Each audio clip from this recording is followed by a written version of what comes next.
Hello, everybody. Welcome to this meeting of the New Shoreham Town Council. Today is Monday, October 20th, 2025.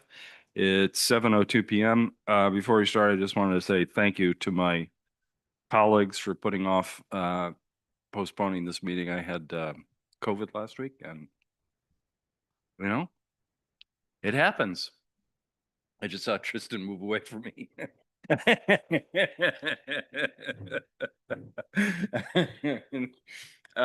Open up for public comment, as is our tradition. Anybody? Starting the consent agenda. I don't know if you guys noticed this, but we have this notice from the Rhode Island DEM. This is an application that is actually, I've noticed, gotten a fair bit of attention and is unusual, at least to me after these years, in that I feel like we get these and we have about 4 hours to and I would if it's appropriate, make a motion that we agenda this item for our next meeting. Does that work for you, Millie? Because I'd like to hear more about it and be informed when we talk to, Agreed too, and I believe on the last application on High Street, I think we asked the town engineer to weigh in. Oh, yeah. This one is a significant Yeah. alteration, so it's worth So- further discussion.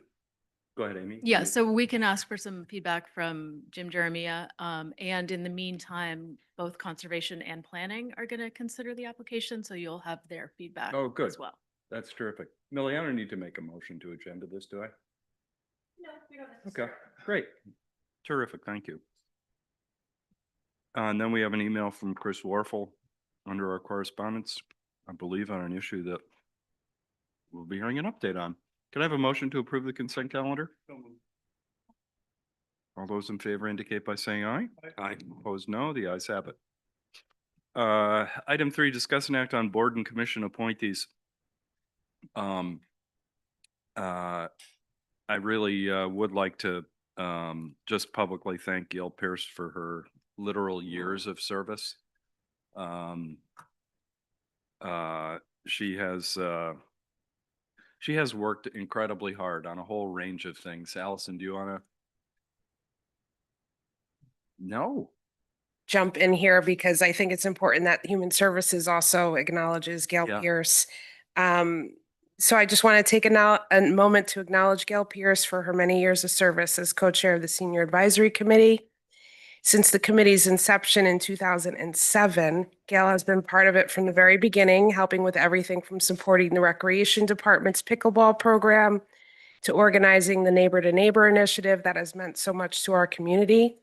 The Department of Human Services, as we know it today, truly would not exist without the tireless efforts of the Senior Advisory Committee.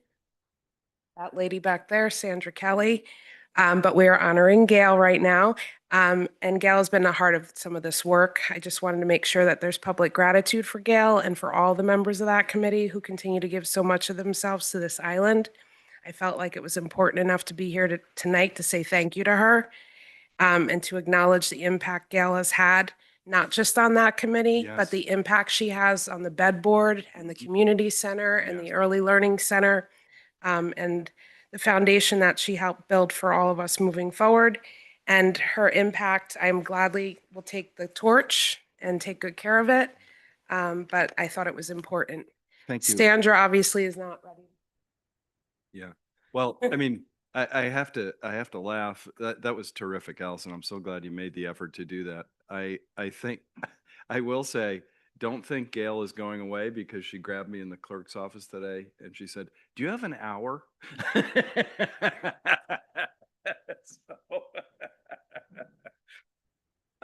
Goodness. Oh, I'm sorry, Sandra. I wasn't paying attention.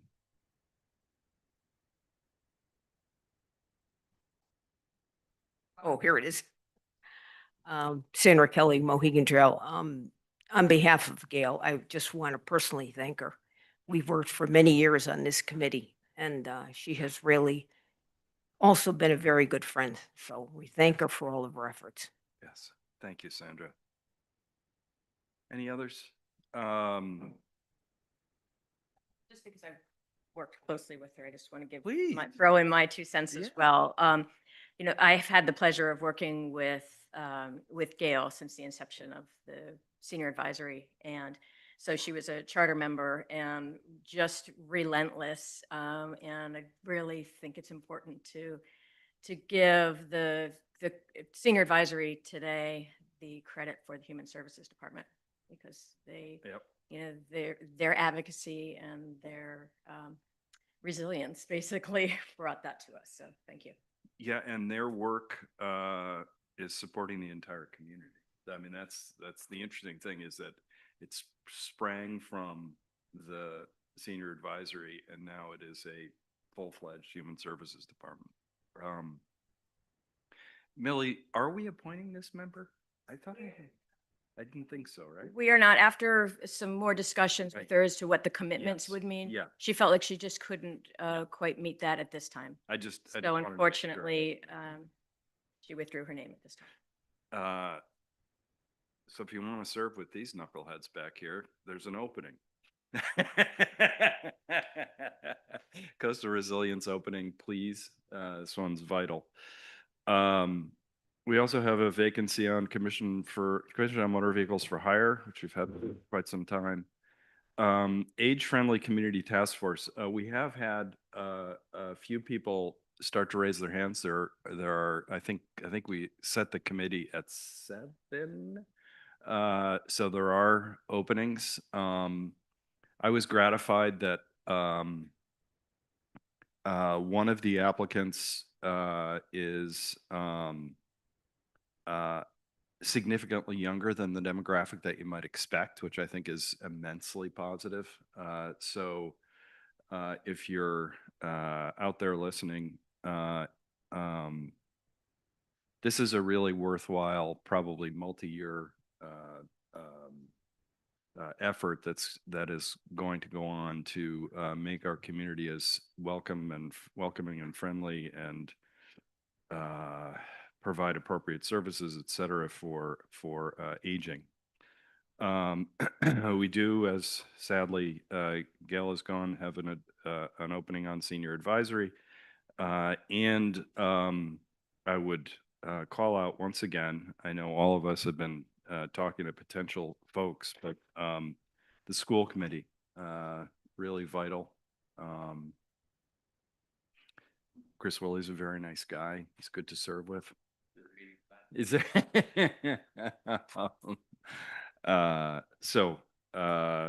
Please let us know.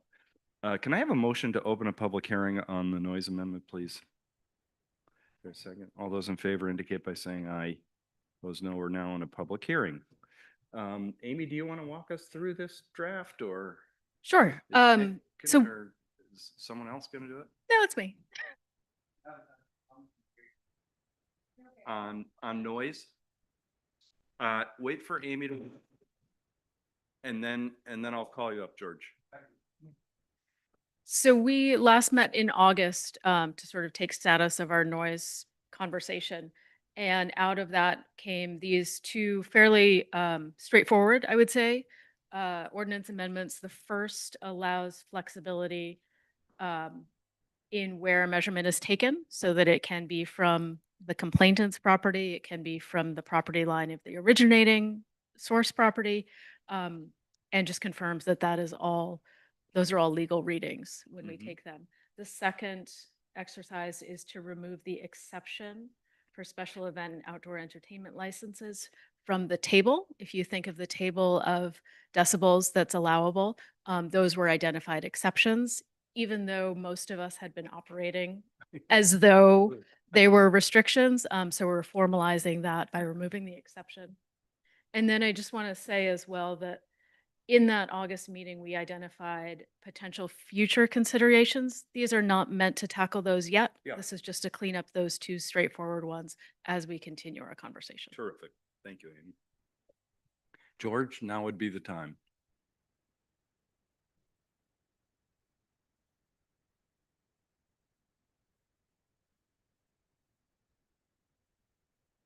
George Davis, Seaweed Lane. Ooh, loud. I would like to know what those exceptions might be that you're considering in the future. But before I forget, I wanted to say that. Thank you for allowing me to speak. You've been going through a very long and tough process to fix something that when you do have a complaint, the complaint is important and how you deal with it is equally important. It's not easy. I should have maybe spoken up before, but I'm kind of speaking for the need for not loud, outdoor music. And it's an integral part of this community, very integral. Whether it's Blues on the Block, Jazz at Winfield's, Tigerfish, Dead Eyes, The Atlantic, you know, Macaloons. This is an important part of our experience, an important part of the Block Island experience. I try to make as many of those performances as I can, and in particular, because of the exceptional musicianship and song selection, and I'm not sucking up to Chris, I go to Sunday Fun Day as often as I can. It's a great place to hear wonderful music in a very welcoming venue and with your friends. And I think that's extremely important that I get to experience it. I think it's important that others here get to experience it. And I don't think we want to see that go away, even though I know we have to make some concessions so that everything works.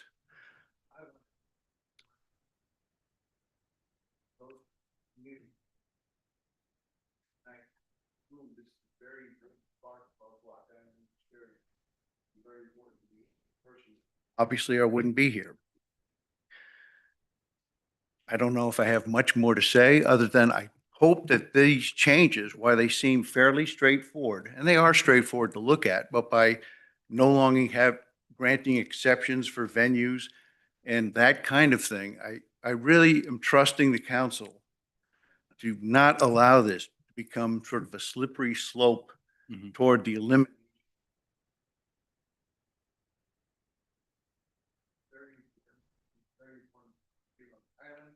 It's a key thing.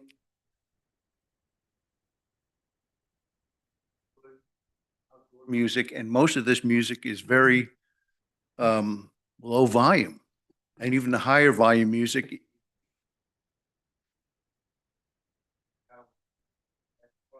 Even work for those of us in the late 60s and 70s to go to those afternoon events. So please keep that in mind as you consider this, but also work on it. Thank you, George. Appreciate it. Anybody else? Can I ask a Yeah, quick please. question? So I have a question. Oh, no, I think probably of Millie. So I have a question. If churches don't need to get the outdoor entertainment license, are they regulated as to volume? Or is that a loophole? That's a good question. I don't know that off the top of my head. I would ask for, That's a really good but I can question. certainly get back to you on that. I mean, the only ear-splitting music I heard this fall was Yeah, from the Baptist church. I'm glad you said it. Definitely. And I know- haven't shut up about it Yeah. since, but yeah, Yeah. so I'm wondering if we have a loophole.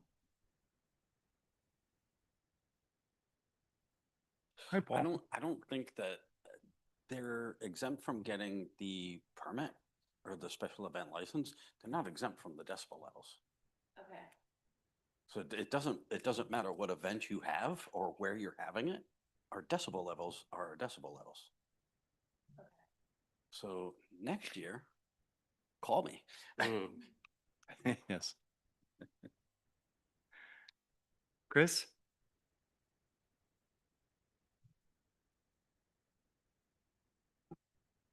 Christopher Willie on behalf of Captain Nick's Rock and Roll Bar. So when I read these changes, I had to take it from the perspective as a business owner, but also from the perspective of sitting at that table, which I did quite some time ago. I also took it from the perspective of planning, which right now we're looking at all these ordinance changes. and Yeah. State law. So my first question, which I think a lot of you had, were why are outdoor entertainment licenses and special event licenses exempt? I mean, why? So to start, I think you have to look at the purpose of why our licenses, and I looked at other municipalities that have special event licenses and outdoor entertainment licenses, and they're exempt from the noise ordinance. So I'm like, so this is a common thread. The other common thread with these other communities is that they're resort communities, they're tourist economies like ours. Okay, so these licenses are issued on a temporary basis for a specified amount of time during a specified time of year. But on our ordinance, the license is established to provide limited reoccurring outdoor entertainment and special events that are traditional in the summer resort. And in that chapter 8, they specify the parameters which they can be used. And those parameters can be built upon if you like. But most towns grant the permit with the expectation or the possibility of that music exceeding noise decibel limits under a temporary pre-approved basis. So that's why the exemption, one of the reasons why the exemption exists. It's a common theme across all special event and outdoor entertainment licenses that I can find. And why would you do that before anybody loses their mind? Why would you allow that? Well, what's the benefit of these licenses? First, obviously, is the economic benefit, all right? Specific to tourism, I don't have to get into the details of it, but tourist economies that have outdoor entertainment license and special events stand to benefit from income brought in. This town benefits from a food and beverage tax. I think it's over $500,000. All of the restaurants and bars contribute to that. I don't know how many outdoor entertainment licenses there are, but I think pretty much every bar and restaurant has one. The one I find the most important, however, and the most interesting is what I would call fair use, which is balancing a conflicting interest, if you would, between a business community and the residential community. And it's balancing what I would call a temporary inconvenience to the residential community. Okay, that's what the licensing board has to consider. And that's why one of the reasons we're exempt from the noise ordinance. And what is a temporary inconvenience? That's subject to anybody's interpretation, but I'll give you an example. I'll use my establishment. George mentioned Sunday Funday earlier. It's one of our more popular outdoor entertainment events. It's probably the single most complained about event. I think Paul Dean has spent more time on that event than any other. Not a single summons was issued. We haven't been in violation. We've been close. We've been cooperating as best we can. But that one event, that family event, if you would, happens 16 or 17 Sundays out of the year for a total of 50 to 54 hours a year. That, in my mind, is a temporary inconvenience. Now, and that warrants an exemption from the noise ordinance in respect to the decibel level, let's say at the property line. I don't think it warrants an exemption if the receiving land or the complainant, a neighbor, says they're too loud. Paul takes a decimal reading and we're above what's in the table on, I think it's chapter 12. I think it's 65 for a residential zone, A, B, and C. I think it's all 65. Chris, I'm sorry to interrupt. Are you opposed to all of this? I'm opposed to the exemption. Taking the exemption out, striking the exemption. And I'm telling you why. Because the way it's enforced isn't broken. All right. Right now, the way our responding officers enforce it is they go to the complainant's property, they take a decimal reading, and if it's above that, what's in table 1, that person's in violation, right? The noisemaker is in violation. I think that's why it was probably written that way. This has worked since 1989, by the way. Like, that's how long the ordinance. I know there's been 3 modifications. I couldn't find the modifications, but there are events that have public benefit, and I would, like Blues on the Beach, I think was mentioned earlier. That's a public benefit. If you went to the property line and took the noise reading, I guarantee it's above 70. So why keep it in the noise ordinance? There should be a little bit of responding officers' discretion when they go to that property. They go to the respondents or to the somebody complaining, they go to their property, they're receiving land, and we're in violation over 65 decibels, something's wrong. But let me remind you, playing loud music, excessively loud music, does my business no good. My customers don't have a good time. We can't hear food or drink orders. It does us no good. So just by virtue of playing music at the level it's meant to be heard and our patrons can enjoy it is in itself the governing factor. I will concede, however, that if somebody complaining hears the music and it's above table 12's outlined decibel levels, then we're playing it too loud. That's how it's been going since as long as I can remember. I remember the noise complaints in the early 90s on the harbor from the various marinas. And everybody out here works together when it comes to the enforcement. I don't think Paul has had any issue with any license holder not complying with any of his requests. I think this is a slippery slope. I don't have an issue with allowing the responding officer to take a noise reading from somewhere else other than the complainant's property line. And quite frankly, this has been going on with me since 2021. Matt Moran used to be, hopefully still is at some point, but he used to take all the noise readings.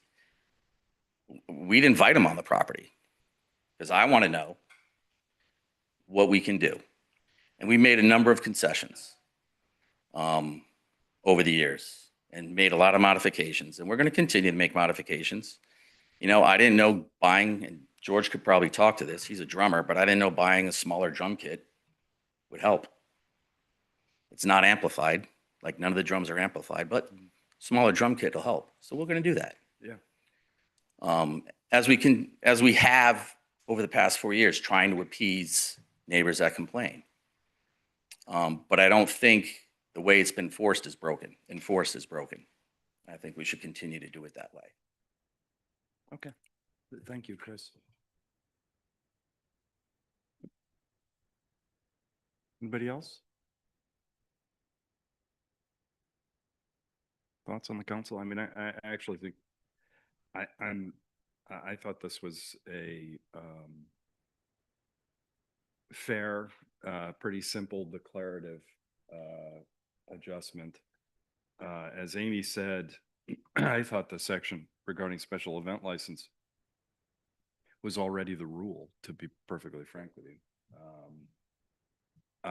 So, I think this is a fair and direct way to deal with this. Go ahead, Bill. Yeah, I'd like to hear the chief's, did you have some input on this also, the chief's opinion? Yeah, just your opinion on what's been presented. Well, I think it's something that we talked about earlier in the year of the way that the ordinance was written prior. We had to go take the noise meter reading from the complainant's property line. This gives us the latitude to go take it somewhere else. We can take it from the sidewalk in front of Captain Nick's or in front of Tigerfish or Yellow Kittens if we need to. It is a little interesting in that neighborhood because you have two different zones within two different property lines. Literally, you have Cindy's in one zone, which is a certain decibel level, and then the bar down the hill is a completely different zone. So, but this gives us the latitude to go take a reading from, say, her yard, and then we can go down and take a reading from in front of the sidewalk. Right. So it does give us the latitude, which I think is good. And like I said, we had discussed this in, I believe it was I think it was August. your We idea. talked about that meeting. Yes. So can I just ask, how many noise violations did we have this year? Like where there was an actual violation that had to be written up or We didn't have any, none? none. I don't know by way our ordinance, you could have one, You what? correct? I don't know by our current ordinance, you could have one, because the outdoor entertainment is exempt. But if it wasn't exempt, how many, would we have had? None. They were Right, all, because there, it's- you know, and there was a lot of them that were, you know, right on the borderline. Mhm. And we, you know, we have the correction limit for 2 over and, you know, every Sunday, not every Sunday, but many Sundays, I spent sitting on the park bench across the street on Sunday afternoon with the noise meter. And if it was getting close, I'd take a walk across the street, say, Chris, it's getting close. And he would adjust it down a little bit. But let me ask you a question.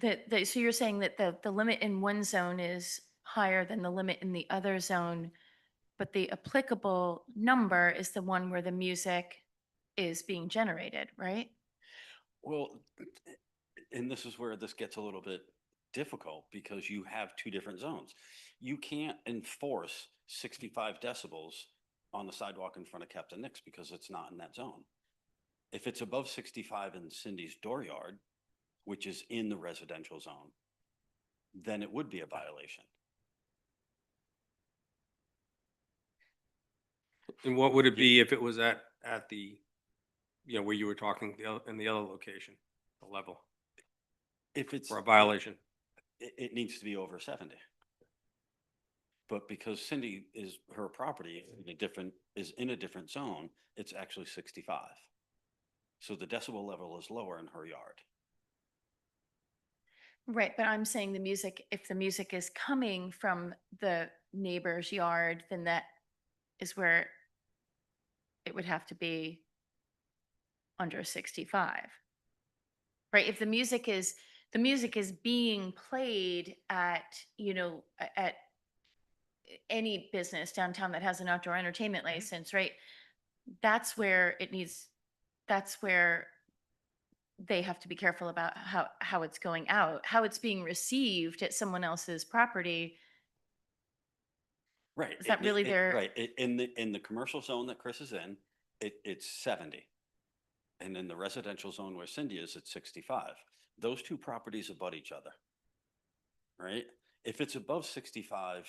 Do they Yeah, abut? Or it's- there are several properties in No, I- between? Do they not abut? You guys are you one lot away?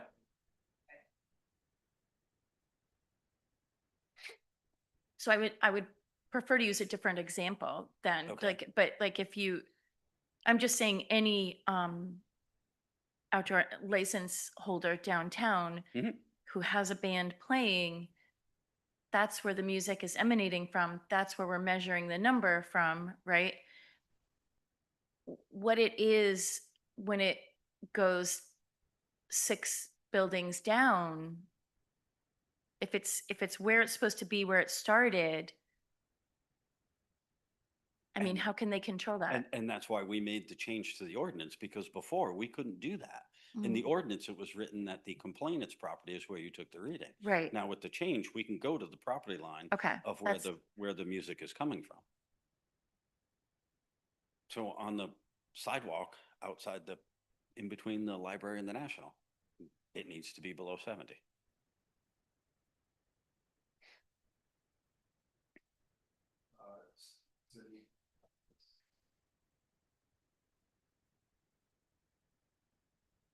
Cindy Lasser, Calico Hill. als- Hi, also in regulation 1250, the part you're not changing is no person shall operate, play, or permit the operation or playing of any radio, television, phonograph, or sound amplifying equipment as to create a noise disturbance across real property boundary. Well, we are hearing that. Also, I have read to you and played music from my home that I have readings of 60s, 70s. I have particular songs that are played that I've played to you that have those readings. I have proven to you that that noise carries over. Also, don't forget the bass and the woofers. Those are, we have proven scientifically that the bass travels differently. It infiltrates homes, walls, goes through into our lives. And that's a fact. And that is via Professor Zerling, who we keep talking about. I really appreciate, I need to stop and say thank you for getting us this far on this, because it's a huge issue that's been going on a really long time. But I do hope that we are going to continue. I'm very in favor of the things that we're doing today. I think they're great, and I appreciate the work, and you've put in a lot of work. But I know that we still have we need to make some rulings about low frequency measurements, the C, real property boundary noises, outdoor levels. I mean, we have so many outdoor licenses, which is fine, but why can't they be a little lower? And then the inside licenses with the businesses just keep at the same because they're inside. I mean, when you have so many businesses playing so much music downtown, you can hear so many things at once. And also, I want to definitely make sure that we're talking about the ambient noise readings. That's a huge issue as to, we're getting readings of 82, but it's not, ambient noise is when there is no noise, and then you take your readings. And I think we need to do some more work on that as far as our readings go. But thank you.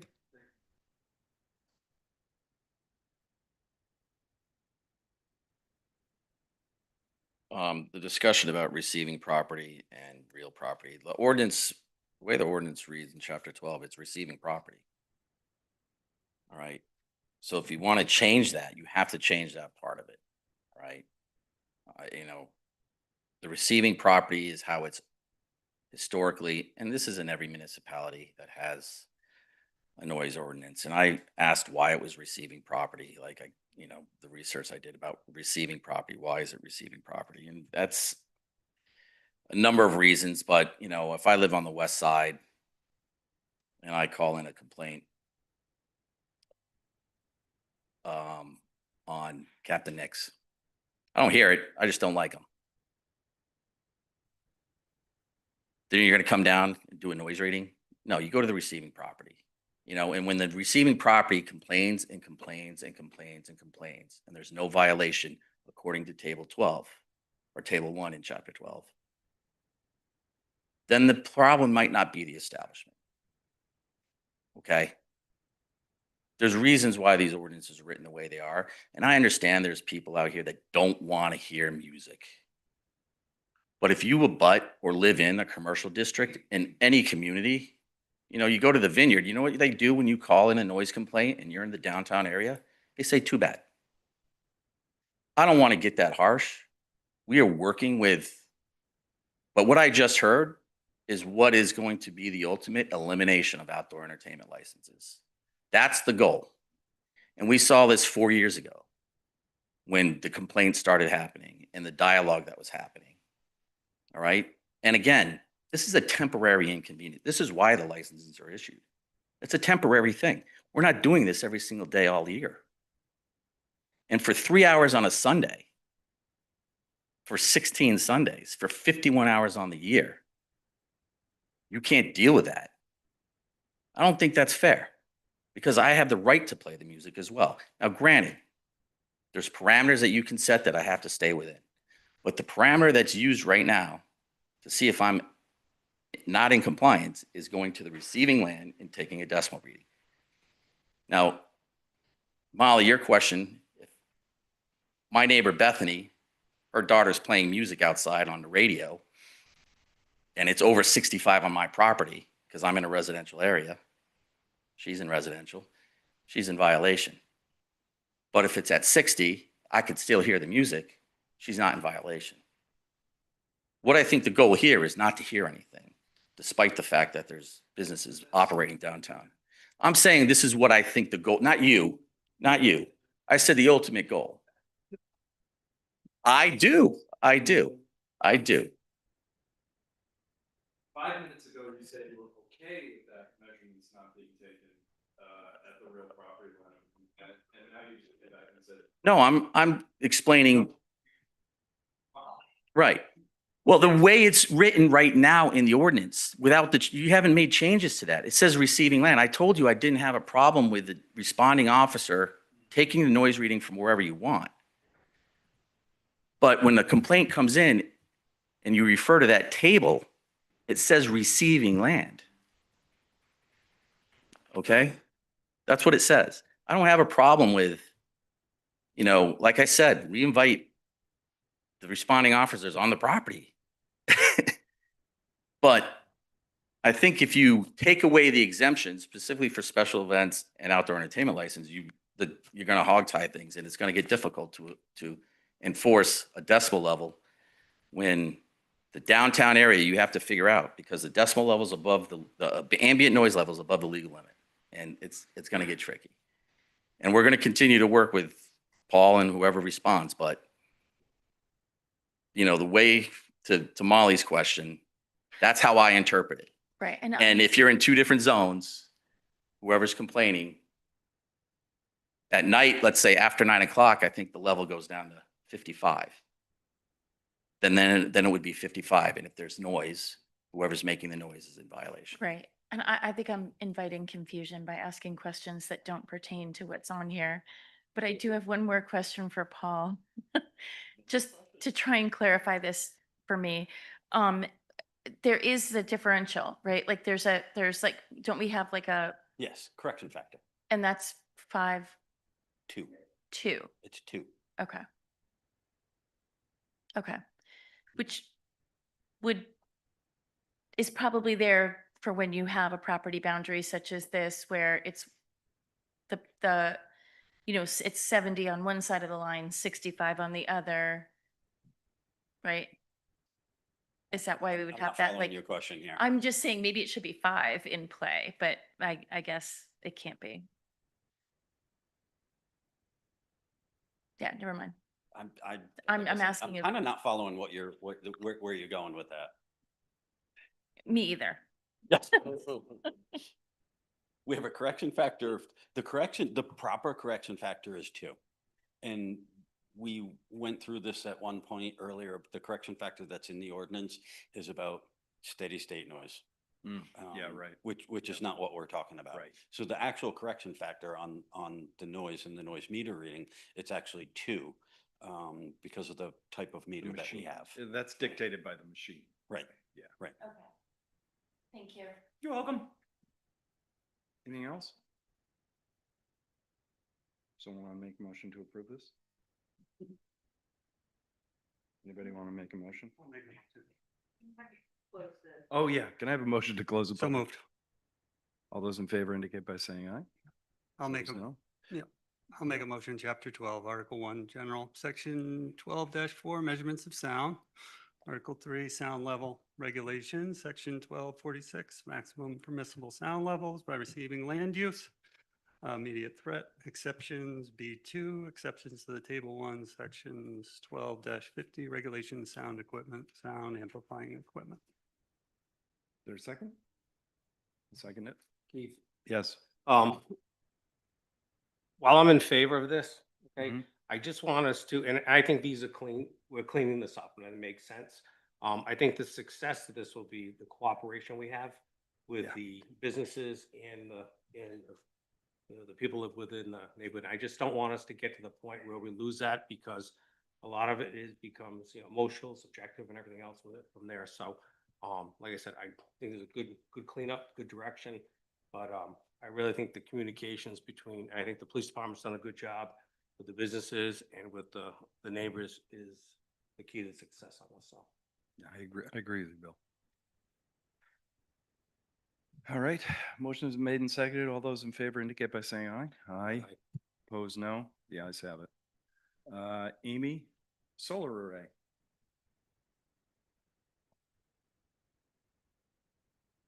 So to give the council an update after Chris Warfel's public comments on our meeting on September 17th, and then some subsequent emails he sent after that.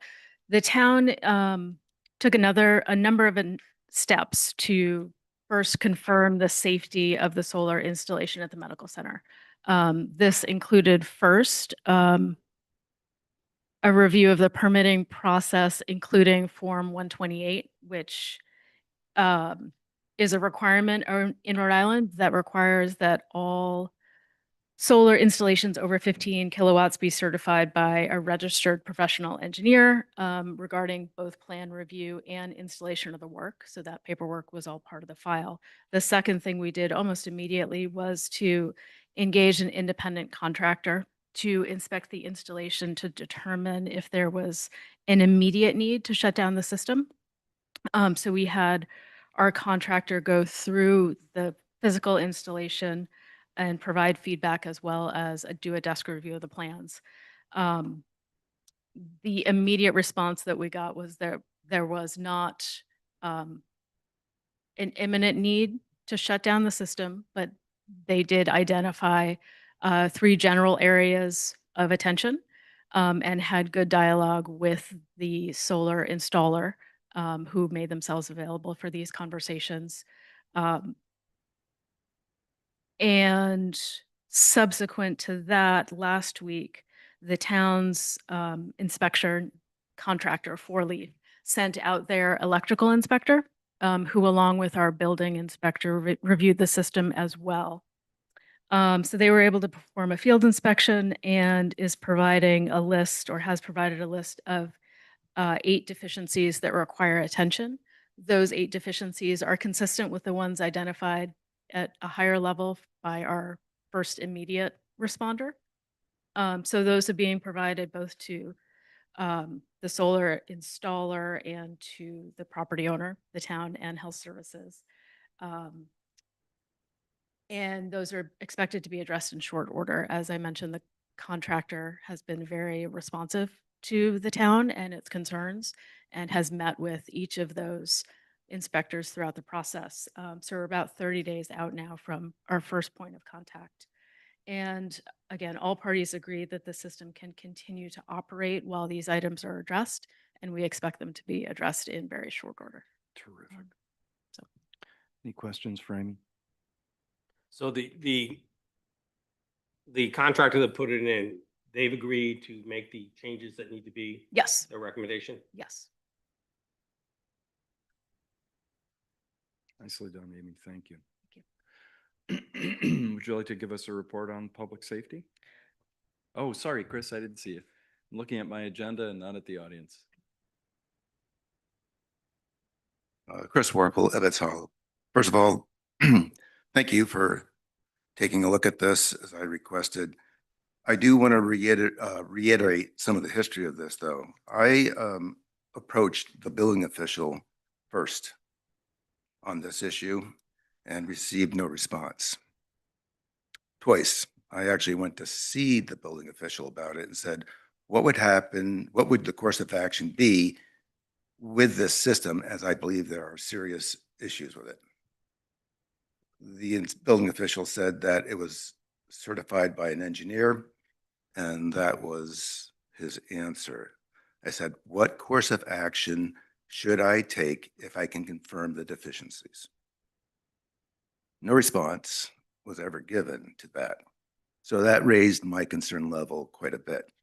And then after reviewing the documents that I had requested, I realized there are a lot of deficiencies, which I'm going to speak to now. Ms. Land, you said the PE review was stamped, and was that professional engineer, electrical engineer? No. Right, it was a civil engineer. It is the town's own practice and the state practice not to accept an engineering stamp not in your practice. Okay, so, but we have an electrical engineer working on it. Right? Yes. But the original plans were stamped by a civil engineer. You won't accept my mechanical engineering stamp for structural engineering. Mhm. Even though the town asked me to do this work for 15 years, in which I did so. So it's incongruent that the town accepted a civil engineer stamping electrical engineering. Gotcha. Okay, now, on top of that, that same civil engineer came out and by letter certified that the system was installed per the schematics, which I pointed out was not the case. The deficiencies in the installation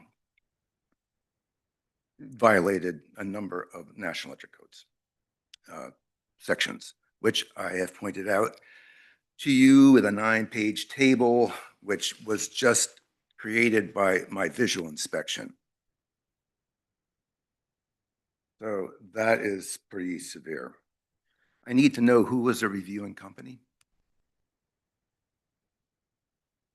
Four Leaf, who's our contractor for building electrical and plumbing. Four Leaf. inspections. Okay. I feel that you should have used the company that does the Rhode Island Renewable Energy Fund inspections. They're extremely qualified. I gave their name to the Block Island Solar Initiative, who considered hiring them, but Lard Stratson declined to follow through on that for whatever reason. The company that reviews the Rhode Island Renewable Energy Fund systems does hundreds and hundreds of system reviews. I don't know about Four Leaf and what their ability is in this, but I'll tell you, there's about 200 people in the United States probably that can walk into that situation and recognize the problems. Of those 200, 16 helped write the National Solar Installer Exam. Of those 16, 3, I believe, helped write the Energy Storage Installer Professional Exam. And that one of those 3 people happens to be me. So I have a great deal of experience in this, and that is why I'm very concerned about the proficiency of the companies reviewing this. I would like to know what were the 3 areas that this company found deficient. You first said 8 and then you said 3. So can you clarify that? Sure, because we had 2 different people look at the system. There were 2 different reports. One gave a high-level report with 3 general areas. Was that Four Leaf? No, that was not. The second was our electrical inspector's report, which is still being aggregated. I only have a preliminary draft. Those are 8 deficiencies. I'd like to get a copy of that report. Do I have to go through a public records request? Once it's been finalized, you can go through a public records request, yes. Okay, so I provided to you a copy of what I saw as the violations. For this community, I shall let you know what they were. I found no labels on the modules, which We have this in hand. We have. okay, but Two does the inspectors doing community it. have this? sir? What's that? Does the community know what's going on I here? don't think the community will understand any more than I will what the specifics are. That's why you retain people to do it. Okay, so I will get a copy of that report. So it serves no purpose to tell the community. Not really. I mean, So no. you don't want to get. No. Okay. All right. Well, thank you for being open-minded. Because this is extremely, If that was, I'm not being open-minded. You Chris- raised an objection. right? The town manager in her role acted. But how much did it take me to do that, sir? I have a file, a folder that's 136 megabytes. I looked at it tonight. Yeah. It took Because- over a month. Chris, I know. we have a town manager. Yeah. So when you have an issue like this, you go to Amy. I You did. don't run around after the building inspector and chase down other people. You go straight to Amy. If I have an issue, I don't go talk to a department head. I talk to Amy.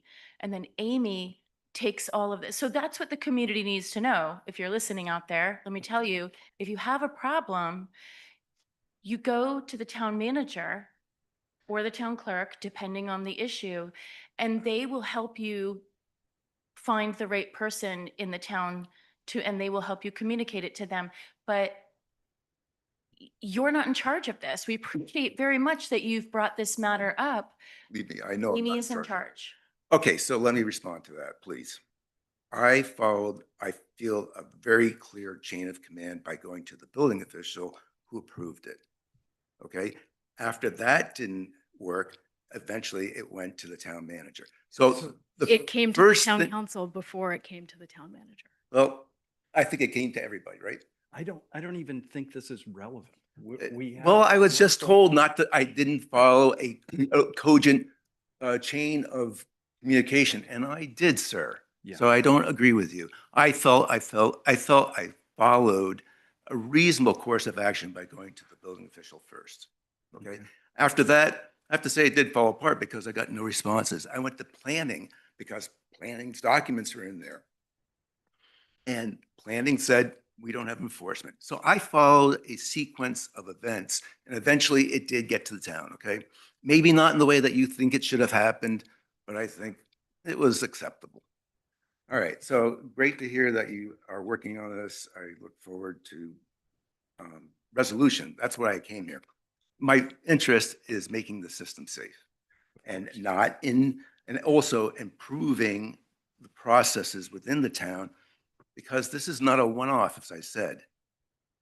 The whole program, But this that- is, I'm sorry, we have, I get it. I've heard it. I think you've been very compelling on it. Okay. I get it, all right, thank you. but Keith, I want to say though, I appreciate Chris bringing it forward, whichever path it went, and the system did work, because if Chris felt that it wasn't going to channel as it was, he brought it, and the town Yeah. manager took credit, not one, but had two people review and look at it. So the system actually did work. So I agree. think that as frustrating as it may be for some people, I think that at the Yeah. end of the day, the system worked.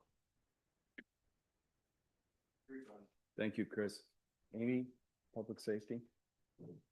Is Doug and Michelle gonna come up as well? Doug's probably going to come up. We have his work here, which is the most exciting part. We also have the chair of the building committee, which is Chief Dean. I think Millie's gonna-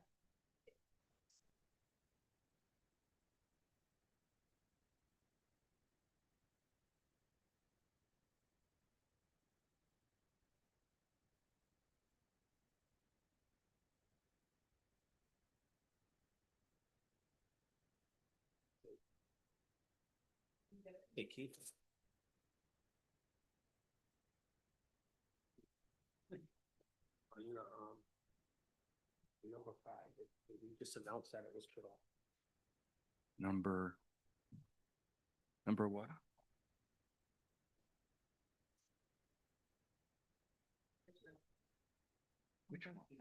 what? I don't even think it's on the agenda.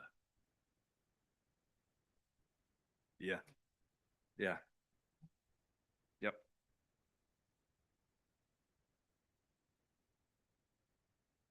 So the committee has spent the recent months basically doing two things: defining needs and working with the space constraints of the lot, which has been challenging to say the least. That included looking again to find alternate locations, none of which were viable, but we did spend a fair amount of time seeing if we could site this at a different location. Having exhausted those avenues, we do now have a scope of need and a framework for how to potentially accommodate that within the space that's available. And so you have 2 pages there. The first really lays out how you could orient a potential building that meets those space needs, which I'll talk about, on the existing lot. So the proposal looks at current and likely future needs and anticipates a 2-story structure, approximately 19,000 square feet, which would have on the lower level fire storage opening onto Ocean Ave, and then on the upper level, rescue and light vehicles exiting sort of into the existing fire barn area onto Beach Ave. So can I just ask a quick question? Yep. Just because I'm horrible with points like this. This L-shaped thing kind of on its side, Yep, there would be an exit out to Ocean Ave. An that goes exit underneath it. out to Ocean Avenue. Gotcha. Sorry. And we can talk about some of the constraints Yeah, of yeah, that, definitely. But just to sort of orient people, lower level would include bays for 7 vehicles stored single deep.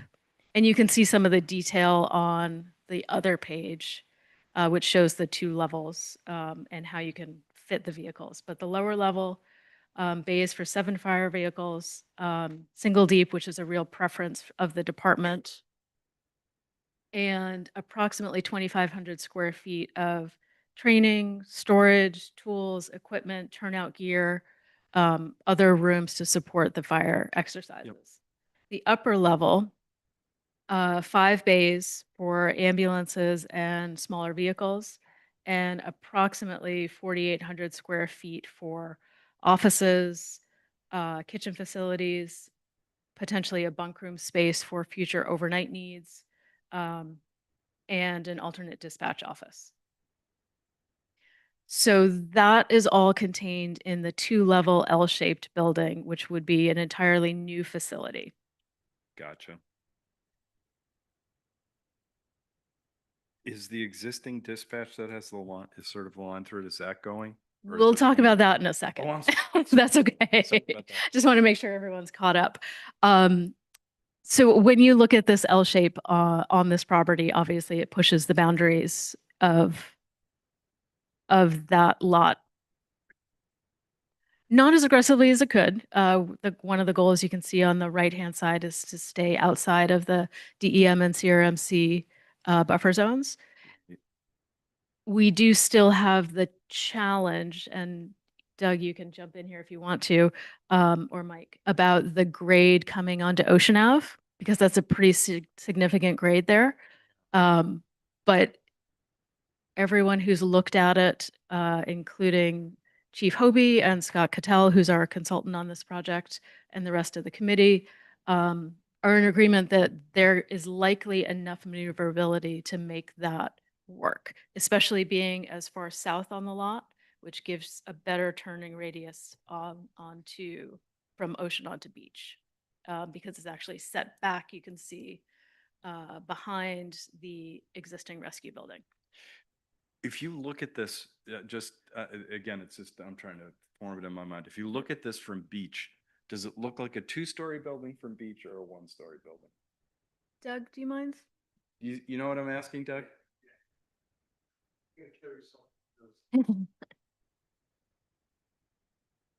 This is building. Yeah.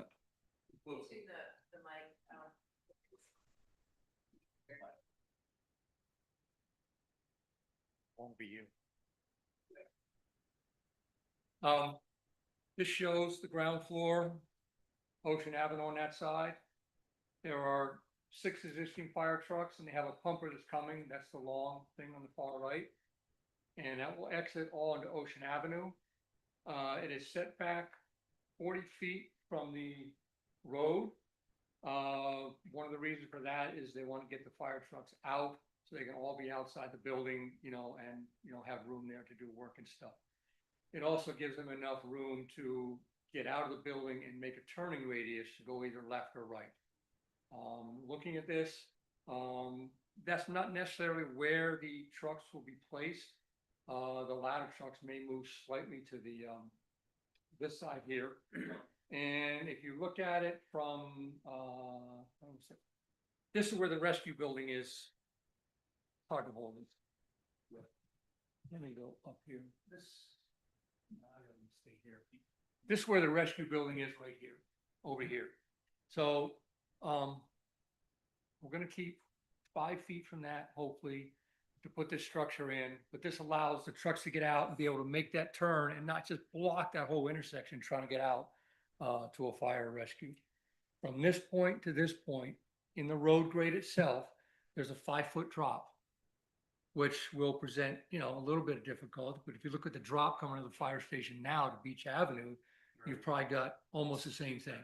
So I think that's just going to be manageable. And our consultant, Scott, thinks the floor should be up a foot. So if this floor here is going to be like 6 feet above the road, she put some shorter stuff here. Anyway, that's all got to be worked out. Yeah, so my question was literally just trying to picture it, whether the lower floor is essentially partially under grade, under what the existing grade No. is. So it'll be a two-story building on top of that, and you will drive out downhill onto Ocean Ave. Yes, Gotcha. Thank you. yes. And It if was you look, really, I was just trying to. So I if you think look I at have the, this. one more thing, if oh, you look at sorry. the topo, if this is, as he suggested, being a foot above the existing grade, sidewalk, whatever, and then by the time you come to the top of the hill, it's about 13.5 feet in a rise in height. So that pretty much will bring the rescue floor up to pretty close to the grade at the top right now. So when you come up, like if you're coming up Ocean Avenue from like the Hog Pen, right? And you're going up to the fire station. What's it look like when you come up to the top of the hill? Does it look like a two-story building up there or a one-story building? One story, because the only thing you'll see. I'll go over here. When you come in here, you're gonna see this. You're gonna see this part, so this will be Right. one, same height possibly as the rescue building that's there. When you come around the power company, yeah, there you're gonna see 2 stories and the roof. Gotcha. That's all. And then the other part of that, the site plan is the way things, if they progress, this would be built first. And with that, rescue will stay where it is. John, I'm going to interrupt. Fire- you. Can you just make sure that that mic is on? It is. Thank you. If this is built in place and then rescue will stay here until this construction is complete, fire will stay here. We don't have to look for someplace to store everything. All right, and then when this is done, rescue will move into the top floor of this. And then this will all be demoed. The only part that we left up here is the installation that was built under Chief McComb's watch. And then the rescue building will be moved. Follow the arrow, it's gonna be married to the police station. That's gonna give them things which the chief will explain, but that's where the new dispatch will go. And there will be another containment room, which the chief can explain better than I can. But that way, things can progress. And while this is destroyed, the thinking of putting a temporary in, you look on the other one.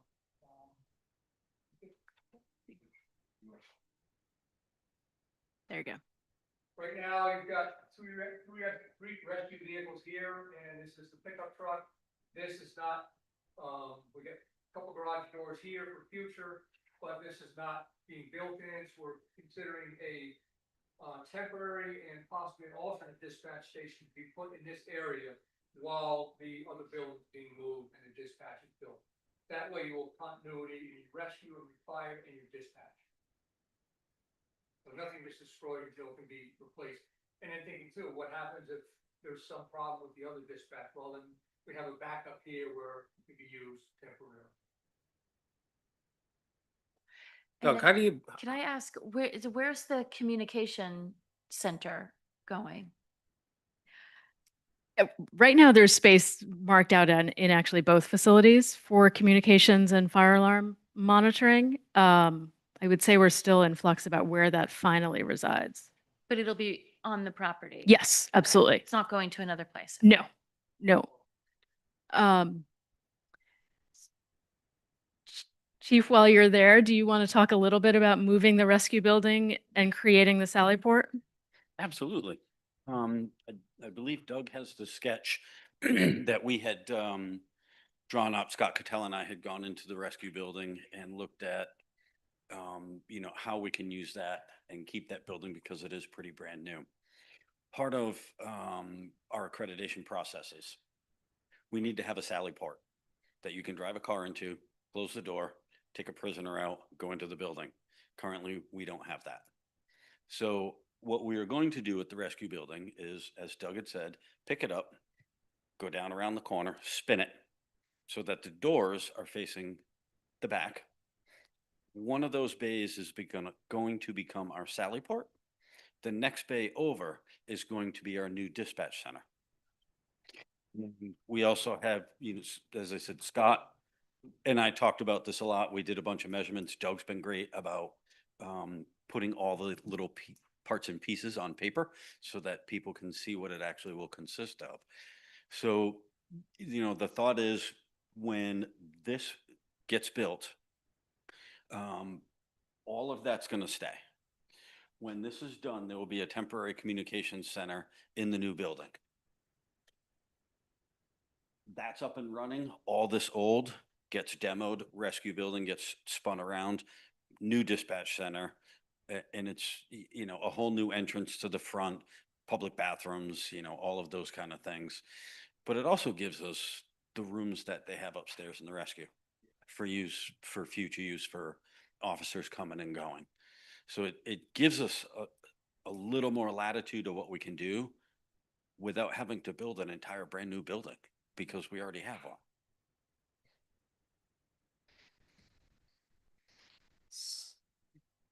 So our goals were really to house the needs, maintain operations during construction, which was not an easy thing to bake into this.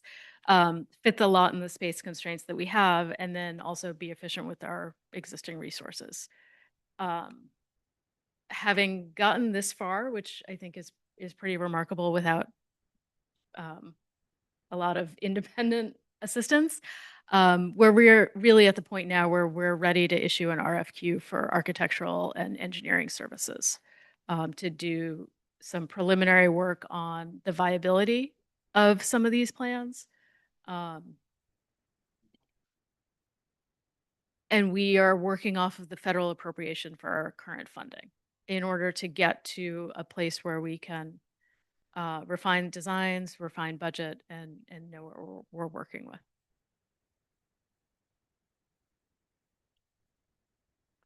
I will also say that the group has worked through some smaller footprints as well, if the need exists to, particularly because of budget, shrink the footprints. But we didn't want to start there.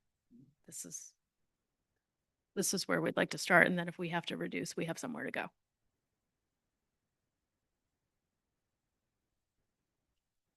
To add to that, we did 5 sets of drawings for the existing fire barn, would not work. And you probably would replace the whole building anyway. And you could look at that west wall, it's got quite a bow to it right now. And this is the 4th set of plans like this. And this is not necessarily final, but it was based on the footage of the needs for the trucks and storage and everything for both departments. So it can be changed, and who knows what the final will be. We didn't bother with roof or anything like that. And the roof for now, above the 2nd floor, there's no plans on doing any development there. However, it will be a large space under the roof, which could be developed in the future for housing or any of the needs we have. And what it will look like, I don't know, but we drive by the Doug's Corner Fire Department, Westerly, and you get an idea of how much space there is. Right. Is that a reference? Actually, I was talking to Michael Farr the other day, and he was saying, it might be worthwhile to do a trip off to one of these new. Oh, yeah. I'm sorry, Millie. Just to see what one's like. I know we actually did that this summer with looking at newly constructed schools, just because it's changed so much. And but you're saying that Dunn's Bridge one or Dunn's Corner is roughly the size that we're talking about? Oh, okay. Oh, okay, great. Thank you. Gotcha. Yeah. Oh, not that one. I didn't mean that one. No. Yeah. Amy, thanks for exhausting the other potential parcels. I guess, this project has grown. There's nothing wrong with thinking bigger picture and long-term planning for the town. But when you say department, this is no longer the department. It's the fire department. It's the comms department. It's now the police department, Sallyport, things like that, holding, new rescue or new comms and new dispatch center, and potentially more housing for the police. So it's not the fire department anymore. It's a multi-agency Public project. safety, yes. I still have, and I'm glad that it's the grant funds, but I mean, Doug, maybe you can set me at ease, but I do have concerns with this probably being the only fire department probably on the East Coast that's gonna stack fire trucks on top of each other. That's not the normal for fire departments, but we're constricted on our site because I guess we've exhausted all of them. So we're done with that, but I guess. And when we can vet that a little bit more, I do feel like our conversations have referenced other examples, but we can work Stacking to fire set your mind that fire trucks are on the bottom. Yeah, just the cost of that. But I mean, I think to be clear with the town too, we should start calling, this is not the fire department, it's public safety complex and multi additions, just to be clear for everybody else. Yes.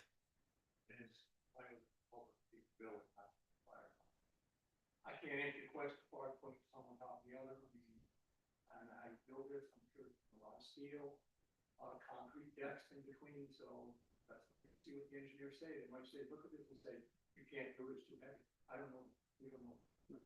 But also to find a piece of property somewhere where you can put these 2 floors out, that's a huge, huge property. See where it goes. We think, we've at least identified, we think, the needs, the spatial requirements that are needed. And somebody can take that and put this in trash or whatever, and say, you have a better idea, do it this way.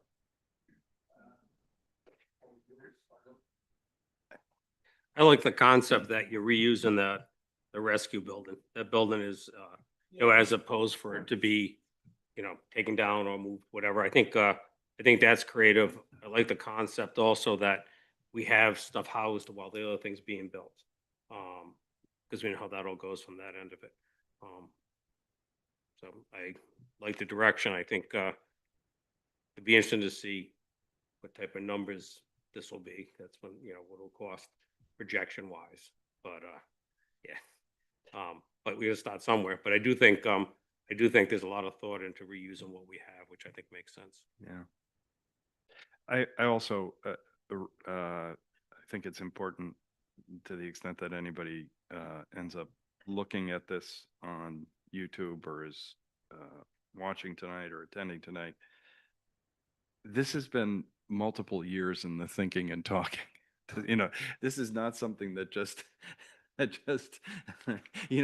could see someone tuning in and thinking, oh my goodness, what is this? But it literally has been contemplated and worked on by a whole range of people, including some at this table. And I really appreciate the work that you're doing to bring it along. It's a lot. It's been a lot, and I think we have a very strong committee with a lot of unique perspectives. And we also have Scott Cattell acting as a consultant who's been invaluable in understanding not just fire, but also Block Island and the department. Sure. And has an added context of construction and heavy building. Right, So right. that's been a bonus as well. Yeah, absolutely. Monica? No one's ever had standing, so if you don't mind, I won't get up Fair on enough. the microphone. Thank God I'm gonna hate myself for suggesting this. Currently, when a fire truck or an ambulance leaves the building, there's a lot of sight. What do you mean by sight? What do you mean by sightline, Monica? Just so that I understand. Oh, gotcha. Okay. Yeah, I see what you're saying. Yeah. Yes. I'm going to put some kind, God forbid, a light to let people know coming up Ocean Avenue that there may be equipment coming out in a hurry. Well, now, I hate the idea of the light, but God, do I hate it. not wanting to be known as the father of the first light on Block Island, I'll yield to the Public Safety Committee to decide that. It's a good thought. Yeah. And that's the only concern I have about this building. I think they've done a great job. Yeah. Done a lot of work. Yeah. But Yeah. here's a problem, not as easy to see people It's a really good point. I hadn't thought about that. Yeah. Sure. as there is coming down on the beach. And some way, we have to let people know that, whoops, you better stop. Great. And it's not the thing I want to. No, but it's a important point. Doug? I think looking at that with the building being 40 feet back from the sidewalk, and if you're coming up Ocean Avenue, you can be able to see the building 40 feet back and be able to see 40 feet in front of the building before you approach it. So if a fire truck comes out in that apron, you should be seeing them with the lights flashing before you even reach the property. I hope that would answer that. And also being that far away from the corner, I mean, it's similar to how far away you are from the corner now, come up the other way, so. Hopefully that's, like I said, it's want to try and get the fire trucks out of the building and in the lane and not cross into the other lane to get out of the building when they're heading to the right. All right. That's the point. That's a big piece of equipment to not wind up in the other lane. Yeah.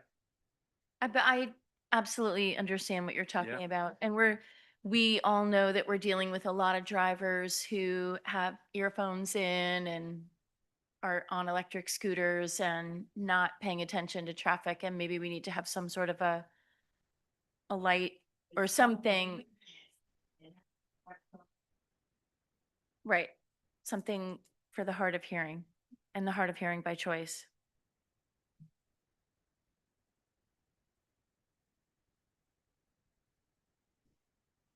All right. Shall we move on to GZA? Do you want to lead this off? I mean, the reason I say that is, you know, we've sort of gone through the whole thing. We've had it for quite a while. And I want to kind of develop a clear sense of what's before us, what the process is, et cetera, before we start to debate it. I will Does that- do my- does I that will do make my sense? best. I will do my best, but I might need Cindy? some help of the committee in that.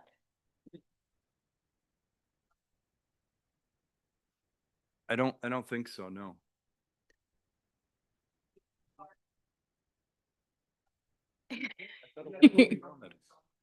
Oh, it will. Oh, I thought, I didn't know.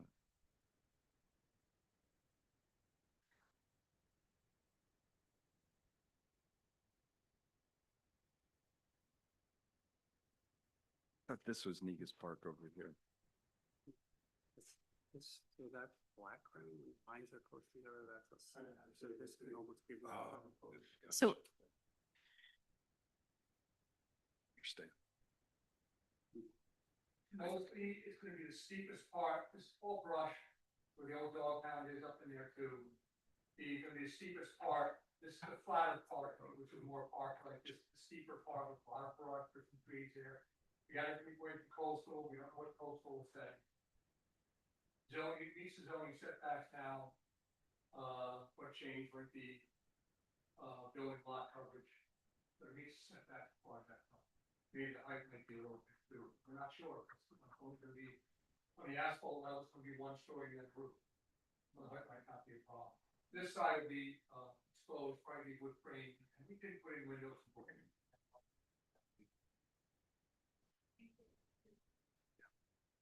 Amy, what did you say the time frame was on this for the next step? Not holding it. oh, just- I thought you wanted the whole time frame. We're not there Yeah, yet. no. So we can release the RFQ anytime. We're just finalizing the draft with last comments from the committee. So I would expect we'd have a recommendation back to the council for award maybe in January. Oh. Probably January. Because that would be a council action to actually engage any of the professionals. Thank you. Now, on to GZA. Now to GZA. And I can give you a very high level. So Good. this is the draft master plan from the work that GZA has done around Corneck Road resiliency and dune restoration. You had a pretty thorough presentation. Yes. From the committee recently that walked through the is it 4? Actually, the 4 different elements that are recommended for future action. It was important to bring the draft report back to the town council because while this work is happening, it is continuing to move forward in terms of moving on to potentially the phase 2 items and potentially securing funding or doing implementation of the phase 1 items.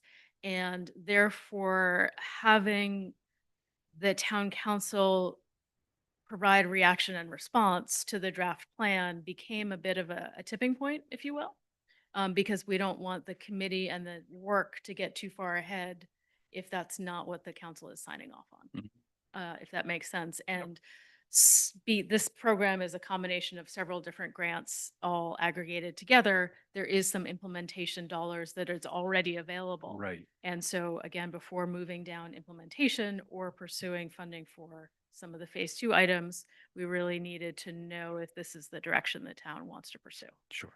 So I would say, and this is my perspective, there's not room to really adjust the plan. The drafting has been done. And so it would really be a yes, we're on board and we're moving forward, or no, we are not and need to sort of go back to the drawing board. It's not a let's redraft the thing. It's Right. are Yeah. we supportive of the principles of that are course, being yeah, put yeah. forward?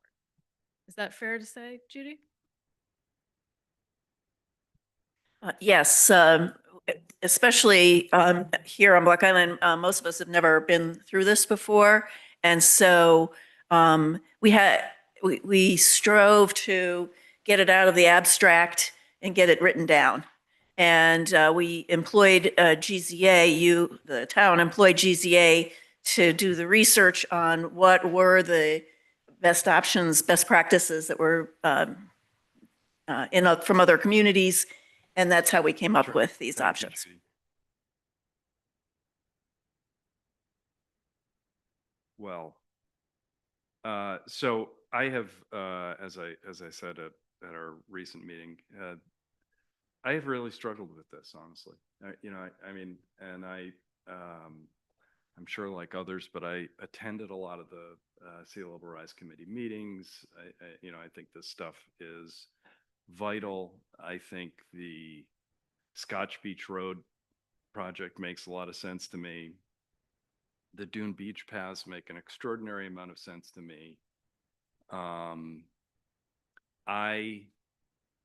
am not supportive of doing the Town Beach parking area as priority 1, because I think unless we are, in quotes, dealing with the town beach and engaging with the community on what that ultimately looks like. And this is where, look, I have no expertise whatsoever. That's right. Right. But you guys saw what happened last week. Yes. And it's just, it really feels to me like it is, there's got to be a better cliche than cart before horse, but you know what I mean. I think the parking, by the way, the design, everything, it's all wonderful. It's not like I have a problem with the idea. It's just the sequencing is highly problematic for me. So I would not, if that remains one of the priority things, I would have a hard time supporting this, and I don't want to not support it because I'm so supportive of the work that's going on. May I respond? Please. Oh, so all of these are options that are developed. We have started to embark on how we're going to address the beach house. We started this spring with Earth Day. That was our question to the public who attended Earth Day, and we've had at least one public meeting about it since then. So we feel like we are already sort of taking the steps towards phase 2, which includes the beach house, and we've already started that. these, how could I say this? The committee is also not hugely enthusiastic about the parking lot. We engaged on the parking lot at the request of the town. That was, I want to be even on how I say that, because we did embrace it and address it as it was requested of us. So as one representative of the town, that is not where my vote would have been. I understand. And, I just, I mean, I'll just be simple and declarative about it. I do not support doing the parking area before we deal with the Town Beach Pavilion. Do you have something you want to say about it? And, but you mean that you don't mean the Scotch Beach parking lot? You mean? Oh, I love the, all that stuff. Just the Yeah, yeah, Town Beach yeah, yeah. parking lot? Yeah. Okay. I have a list of my recommendations of the extent of where I think we should go with this and what things we should do and things Yes. we shouldn't do. I'm going to start with the parking lot first, even though that's last on mine. What we saw this past week is something that we cannot control. If this parking lot is done, we're still going to get the flooding. But we're talking about two different types of flooding. This was a storm. The parking lot, we get more complaints about than anything else. And the use or unable to use it in the summer months when we get those storms. This plan will correct that. The storm events, there's no one using the parking lot at that time of year for the most part anyhow. So I do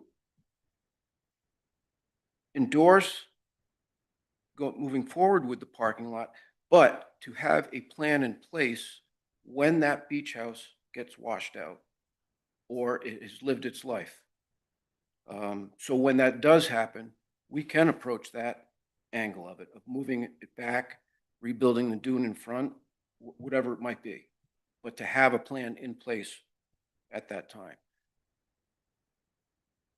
The plan, doing the parking lot first, we can get that done quickly, fairly quickly.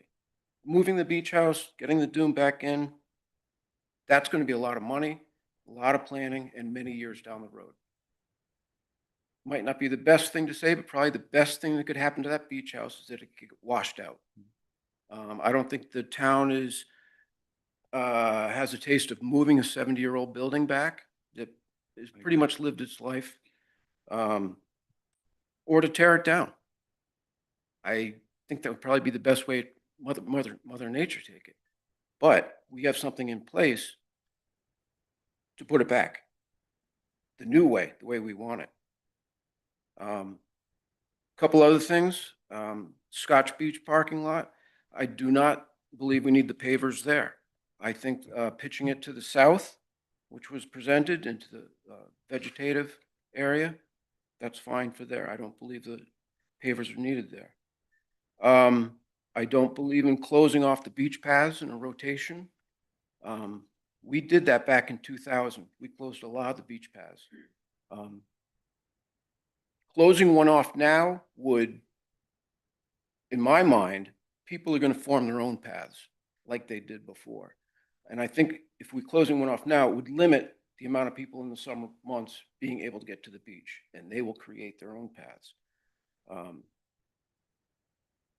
I do like on the beach side of the access paths, delineating them with posts and rope. I am not in favor of the mats going down in those areas. If we are to use the mats, I would think closer to the beach house for more of a handicap type access, easier access in that area. Mike, why are you not in favor of the mats? I don't think they're needed. And also the labor intensive putting them in and out. The little bit of foot traffic that we get in those summer months, or so-called damage to the dunes, was corrected in probably about 2 hours of this wind we had last week. I just don't think it's necessary. Like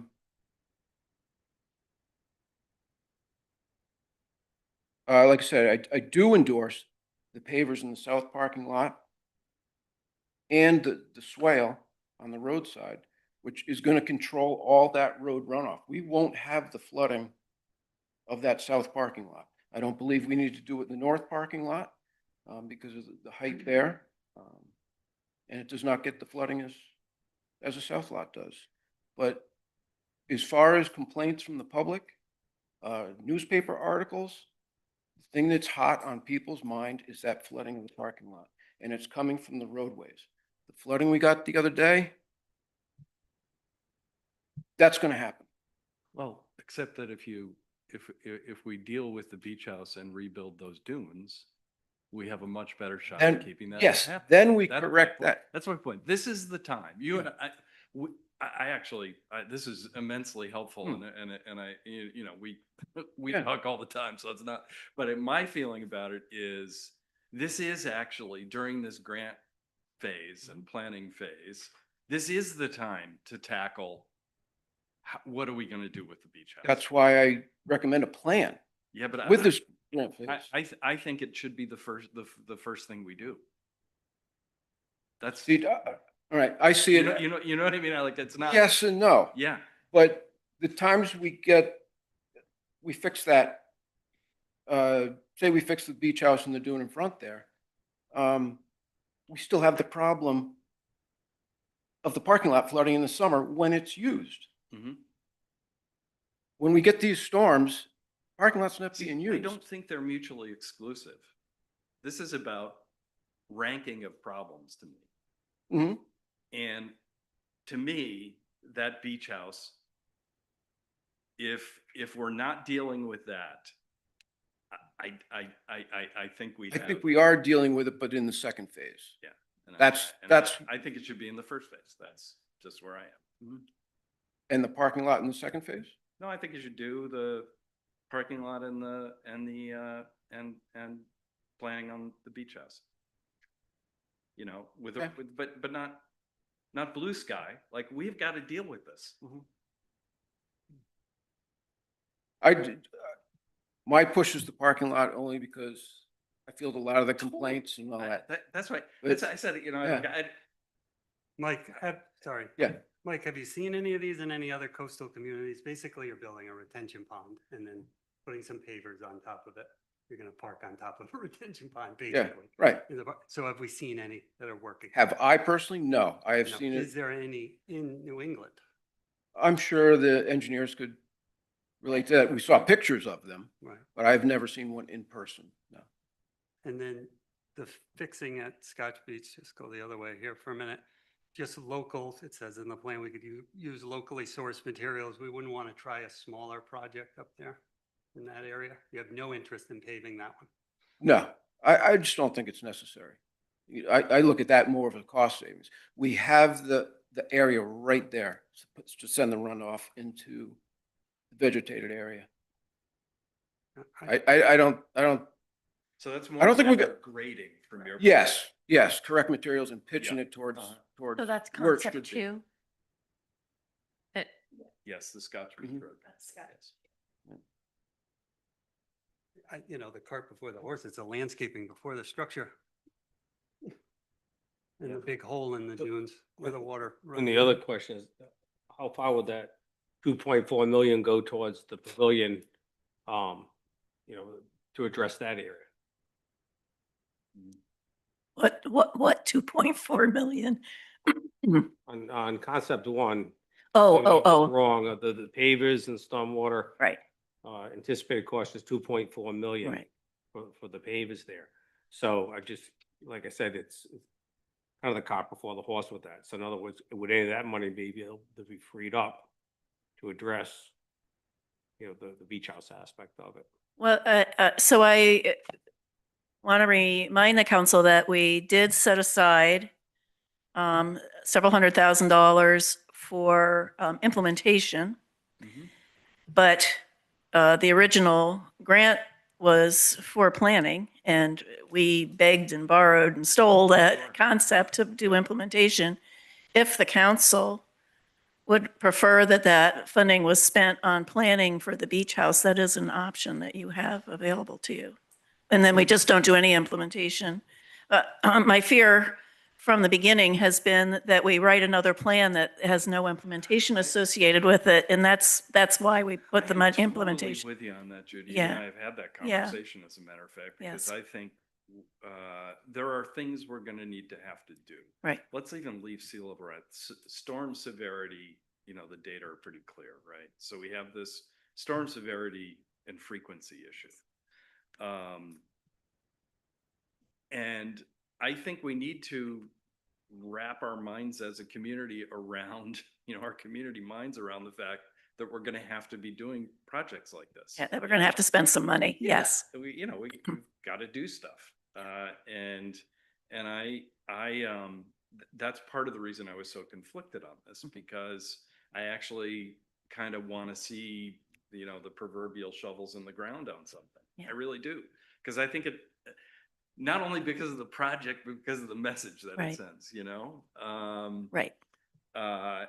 So that's, but you know, that's a big part of the reason I've struggled on this, because I'd like to,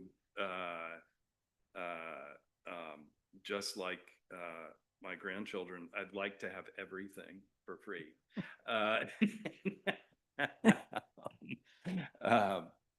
So, you know, I think, as far as I'm concerned, this is just Keith Stover. I trust Mike on things like, you know, like, Me too. What do I know about how it should be graded and how the water should be pitched? And, you know, that's not my thing. Right. And it never will be. So we have experts for that. But in terms of where my own mind is on this, I would like the town beach pavilion moved up to a priority. That's where I am.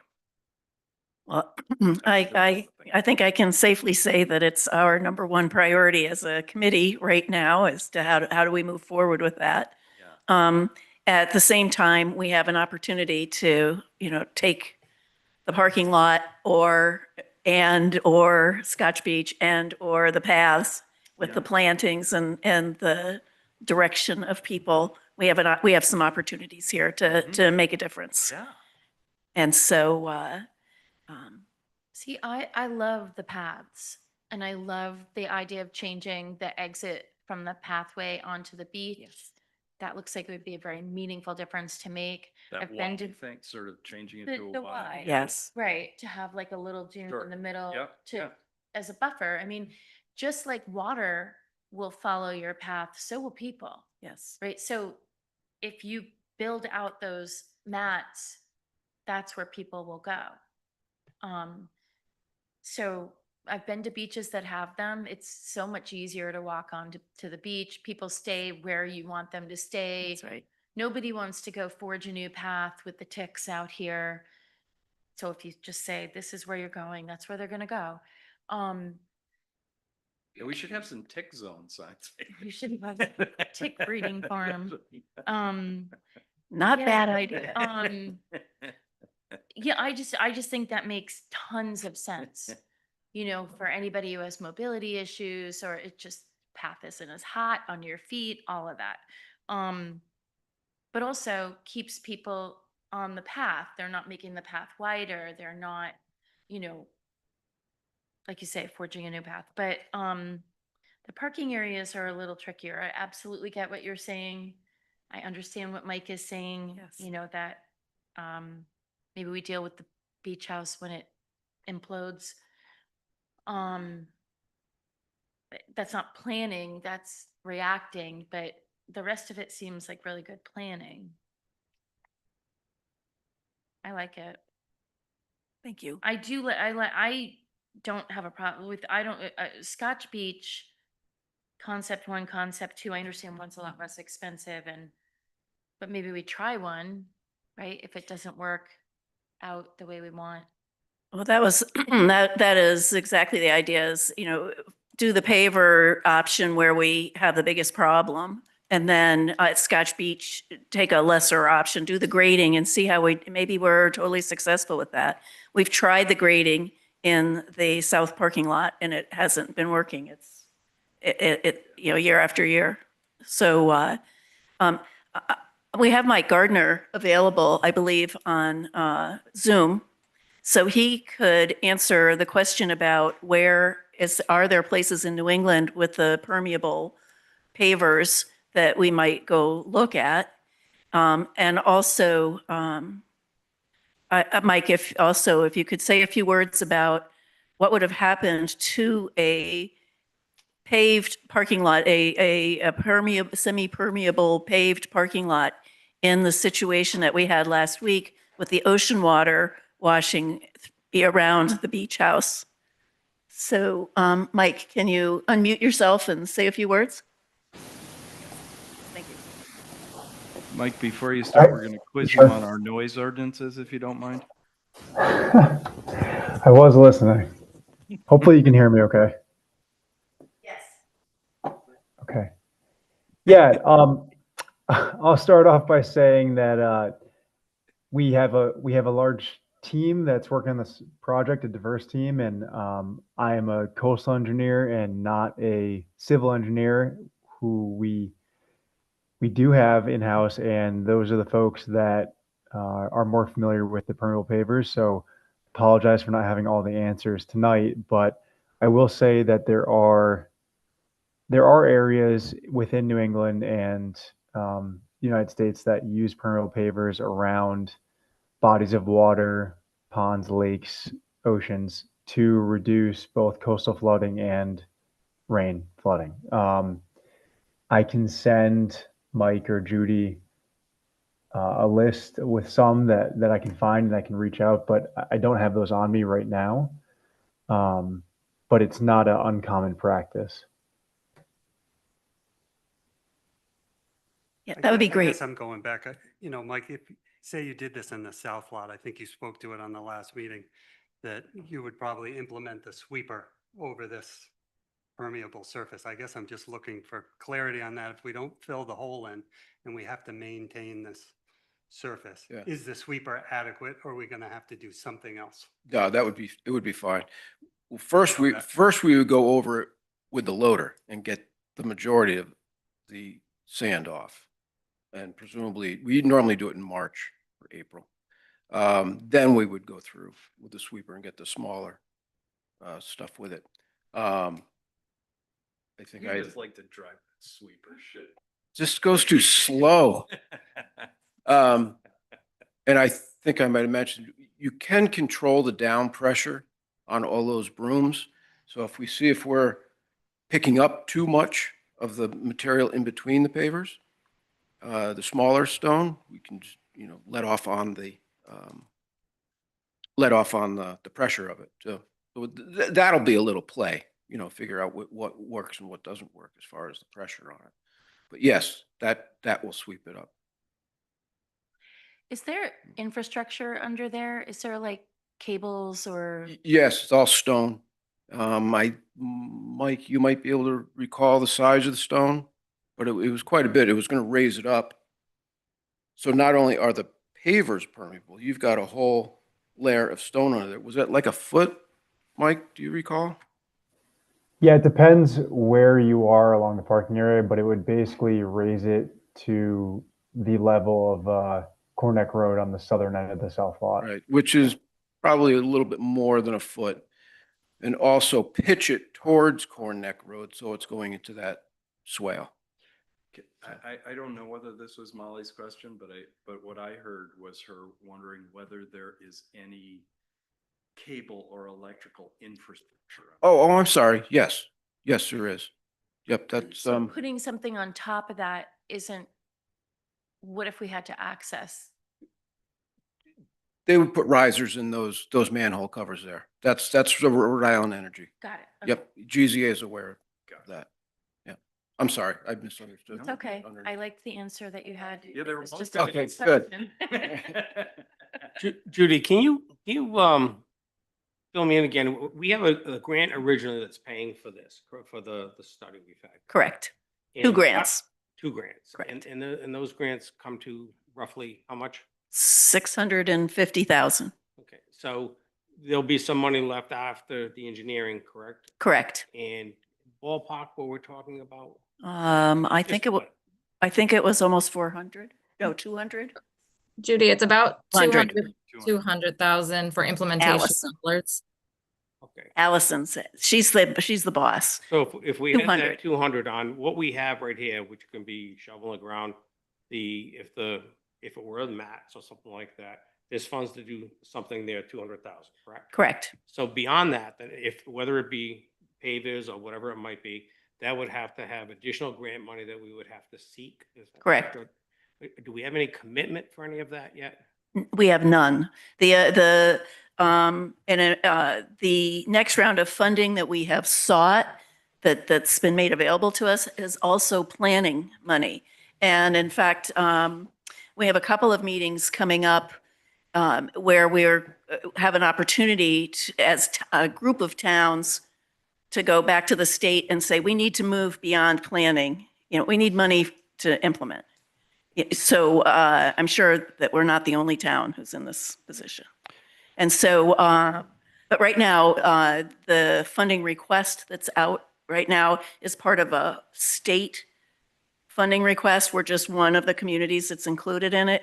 And that is for phase 2 of what we've described as phase 2. So there's not a funding request out for this stuff. There's no funding request out for implementation. There hasn't been an opportunity Beyond the 200,000. beyond the 200,000, right? And so currently without that, obviously $200,000 isn't going to do anything for the paving at this point. That's correct. So what would you be looking at for implementing with the 200,000 that you have remaining? Well, Based on what you presented in front of us. well, yeah, we would follow Mike Shea's guidance and we'd tighten up the numbers on the paths and and what we're actually going to do in the paths.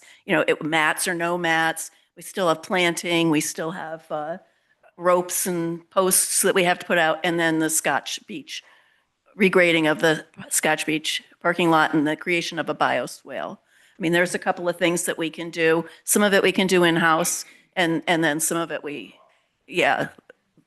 correct. Local. I just think I'd like to see that whatever's that 200,000 we're remaining actually go to shovel in the ground on something as opposed to additional planning at this stage. I think there's a public benefit to that. Like Thank you. whether Yes. it's a mat, whether it's agree. whatever it might be, or even Yeah, we're hoping that it will whet people's appetite for the fact that we're actually doing something, and okay, now we have to do more, and the more is the beach house. so this grant funding. You're saying they're looking for money for the entire state, and we would have Correct. a portion of that. That's correct. And do we know how that portion would be divvied up? In other words, if the state were to get Allison knows what we have requested, and I think she reported out in our last Coastal Resilience Committee meeting what the dates are that we're going to hear about it, which I think was November. Allison, do you have more information on how much in the state request is? Yes. Okay. It's a NIFWIF application, which is that's what we actually have for this current project. And it's 439,000 for New Shoreham out of the state's application. And that we're supposed to hear back November on whether or not, on which projects or if any are funded in Rhode Island. And again, we took the state's guidance on, and with the other applications as well, in putting together a grant application and trying to actually get the award, so the state felt like we weren't quite ready yet for implementation dollars because we, had it, unfortunately, if it was 6 months from now when we had to submit, we would have some engineering ready.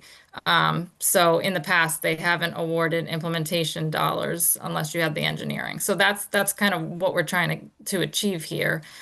Same thing as far as why, you're looking at that current master plan and some of those projects, and because that was in the scope of work for the prior grant applications that were years ago, right? When we have to put them together, it just takes so much time. But we had a conceptual design of Scotch Beach, and so that's how we were able to get dollars, and for this project. So once the engineering is complete of whichever projects the town chooses to move forward to 60% design, 100% design, and to permitting, that's what this current scope of work would allow for, then you're in a great position for implementation dollars once those projects are shovel ready.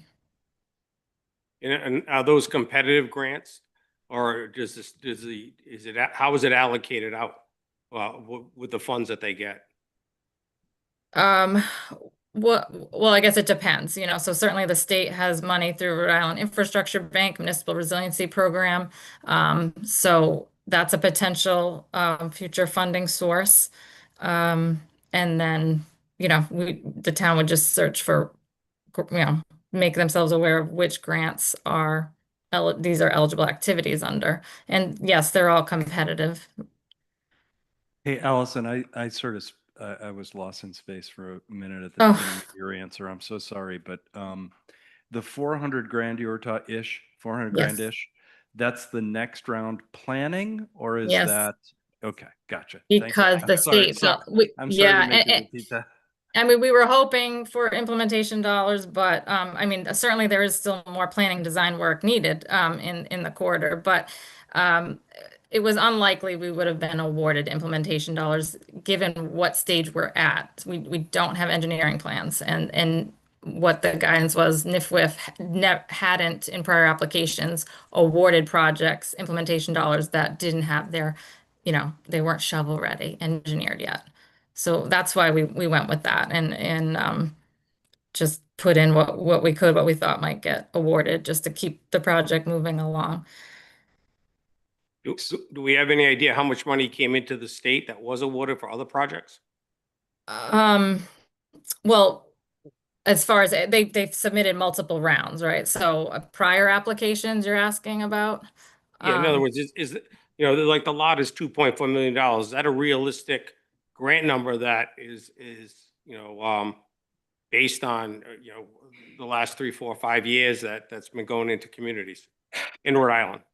You know, I'd have to research what the maximum project size is, but yeah, NIFWIF is and the infrastructure bank has, you know, large dollar amount projects. So I don't know that they would cover it entirely, but you know, again, like we did this round, we were able to combine, we used the NIFWIF money as a match for the state dollars. So, you know, to no cost to the town on this project. Sure. You can combine those sources again, and you know, maybe it doesn't get you the full amount, but certainly gets it towards hopefully a point where you could implement. And that the full, that dollar amount, I know that is a large dollar amount. What we had talked about, the committee, was possibly doing just a portion of the site that was more problematic. So, you know, and see how the community likes it, if it is. So not necessarily going for the full, you know, committing to the full parking area with the pavers, in part due to cost. Right, the 2.4 million is for the whole parking lot, north and south, I believe. And the southern end seems to be the more problematic. So that was one potential path forward as a way to make it more realistic to implement if there's, you know, constraints to dollars. Well, to me, it's not just constraints of dollars, No. it's the constraints of priority. Yeah, no, and I understand your point. And, you know, again, this came, this is years in the making, right? So, of course, priorities change, and there was, you know, maybe different input, different council, different town manager at the time. I'm sorry to interrupt, but Yep. I've been at public meetings where I've said exactly this, so. No, but I'm saying when the application was developed and we submitted it years ago, the parking area was a concern, as you hear Mike Shea It is a speaking of concern, that. yes. And so they were moving forward. The town at that time, the town engineer was developing plans to try to address it. And it seemed like it was something that the town was moving forward with, and there was going to obviously be a cost associated with it. And we had this grant application, and it was in the project area, and we were trying to, you know, I know it's not maybe top resiliency priority, but it was a way to cover the potential cost of that infrastructure improvement by bundling it within this grant Amy has a application. question. So that, Or a thought. And I'm going to switch topics slightly back to the beach house. Allison, just to clarify, the current NIFWIF application that DEM has submitted includes dollars to take the phase 2 items, which includes the beach house, all the way through design phase. Is that true? it's, I'd have to look at that. I don't know. I know I have the narrative in my files, but it was likely, yeah, I mean, given the cost, yes, probably similar to this. Okay. That's what Um, my notes yeah. have. And so I Yeah. think That's what I understood. if that turns out to be accurate, then we would be hearing back in November whether or not the town was included in that grant program to take the beach house through planning and design. Correct. Okay. So that feels like a milestone that is coming pretty quickly and possibly dovetails with when coastal resilience might be bringing back implementation recommendations for the remaining 200,000. I mean, some sort of, but honestly, we still have a cart and a horse issue. Because if we have two processes that are following one another, one planning, one implementation, the thing that's going to be on the first implementation pitch is parking. The more substantial one, and I've obviously argued ad nauseum, that I think is more important from a resiliency perspective, is going to be significantly more expensive and is, you know, more of a crapshoot. And I'm love everybody, but I'm really struggling with this one because I do not think that the town beach parking lot is vital. It's important. It gets a lot of attention. But to me, if we're not, for me, the town beach pavilion is a priority. And so I think we're going to hear about whether we can execute on that priority within the next 45 days, which may help determine where the last 200,000 gets directed. But though we would still want to put funds, if that were, and it was something, we might want to direct funds that way. Right. As opposed to the Right. lot first. You know, I think so. I think that's what I'm saying. So you're saying, no, so you're saying, let's. We will have that answer soon. Okay, right. So you're saying, can we wait until we hear from that to move forward?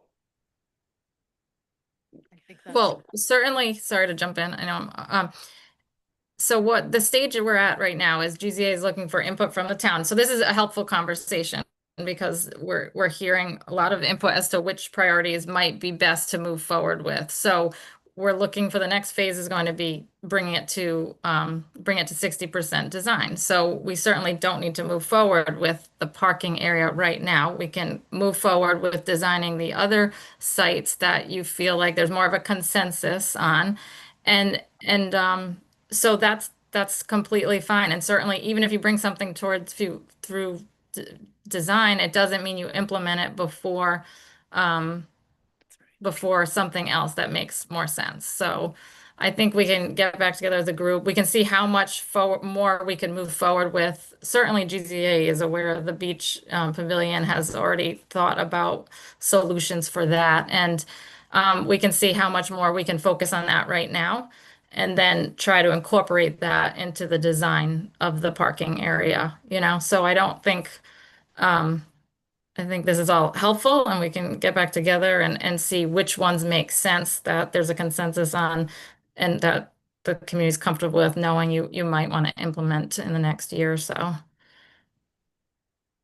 Sure, Sosha.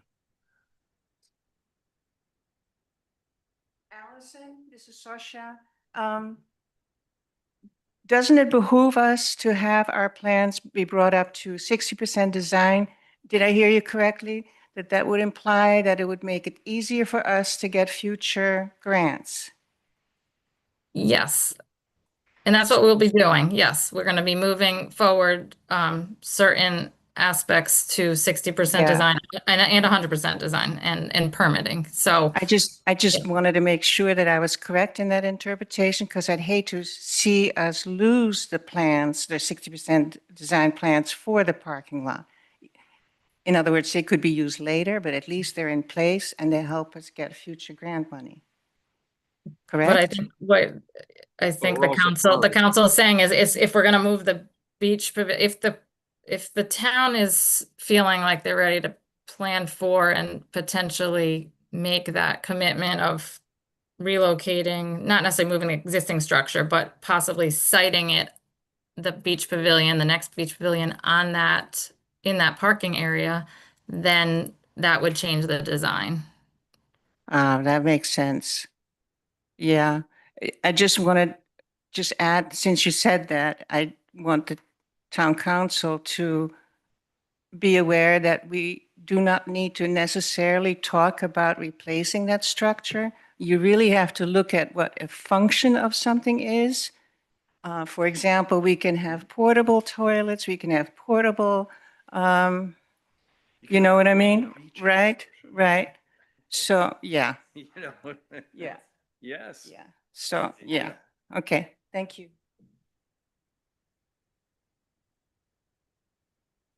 All right, so.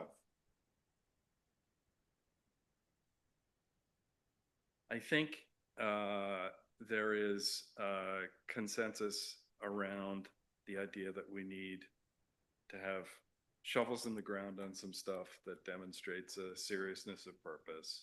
There is consensus that the paths make a great deal of sense. There's, I think, consensus that Mike's approach on the Scotch Beach is very much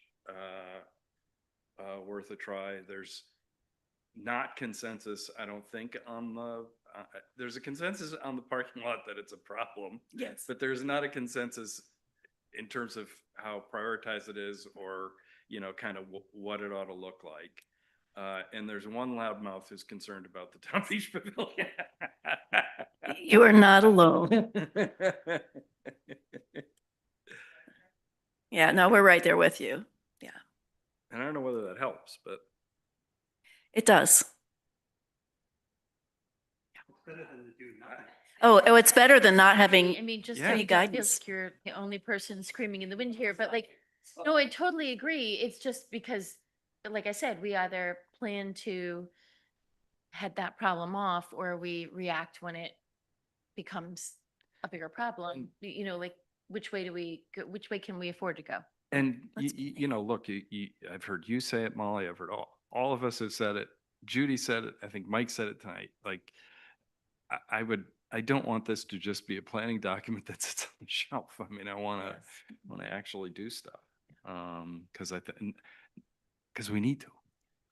And there's an urgency, I think, on this, and an urgency to actually getting started and understanding in the community that it's going to be an ongoing series of efforts. Forever. That's right. And this is, I mean, this is a chance for us to send that signal to the whole community, the summer community, the day trippers, everybody, is that we're taking this really seriously. And maybe there are things that we can do at and around the beach house this summer to continue to build that community messaging that we're really focused on the beach house and taking that really seriously. And I mean, we have a lot of opportunity here. That's true. I mean, could some of the money be used for like educational purposes inside of the beach house to explain why the paths are going into like a different formation? And I mean, would that be beneficial to explain to people why you make these changes? Well, heck, I would pay for that. I know. I would. Right? that. Yeah, absolutely. That's absolutely part of our, and we have our $2,000 budget that we could use to, you know, for materials or whatever, however we are allowed to use that. So yes. Yeah, we've already discussed creating some kind of materials. Yeah. Judy, I know I said it earlier, but I think if you can get some of that 200,000 you have left and do that ground, some shovels on the ground with it. I Absolutely. think you'll have much more public support than people saying, hey, we I spent agree. $500,000 on a plan that's on a shelf and there's no funding coming down, I think. Thank you. Yeah. Yeah, I think we all pretty much, Yeah. I'm hearing a real agreement around that, and I so appreciate that. Thank you. Thank you very much. Amy? So just in terms of process, Yeah. in terms of the draft master plan, does that, is adopting that an important step for the council? And I don't believe it precludes being informed by the conversation that's taken place tonight. That's Is that the correct. right step? That's correct, yeah. Repeat that. I mean, you can adopt the plan. It doesn't mean we're going to implement everything in the plan. You can adopt the plan as something that's been developed for you. And the options that we take the next step on are the paths and Scotch Beach, which we would bring to you as for a decision, but we're not doing that right now. And then if once we hear about the funding in November, the next round of NIFWIF funding, then we can also come back and reinforce to you that we're gung-ho and all the way on the beach house. My concern is that if we adopt this, are we setting the lot as a priority? Oh, I don't think so. No. I don't believe so. That's No. not my reading of the plan. No. So I had a totally different read. But that's sort of why that's why I asked the question. Yeah. It's a good question. Yeah. I had a totally different read. And that was why I was making the analogy of these two things chasing one another. Because for me, let me put it this way. For me, the priority is the town beach and those north and south lots, town beach pavilion and those north and south lots. But my sense of the phasing is different. But I'm, as I said last week, it's not like I'm unconvincible on this. I just, the way that I read this was these were the priorities. And second level is town beach. That's how it read to me as a layperson. And that is not where I am philosophically. Right. I understand. Yeah. What I would say is that the development of this, we've learned a lot in the development of this plan. And there is nothing that is making us implement any particular portion of the plan. And we can take to 60 and 100% design on anything that you approve. And if it isn't the parking lot, that's fine.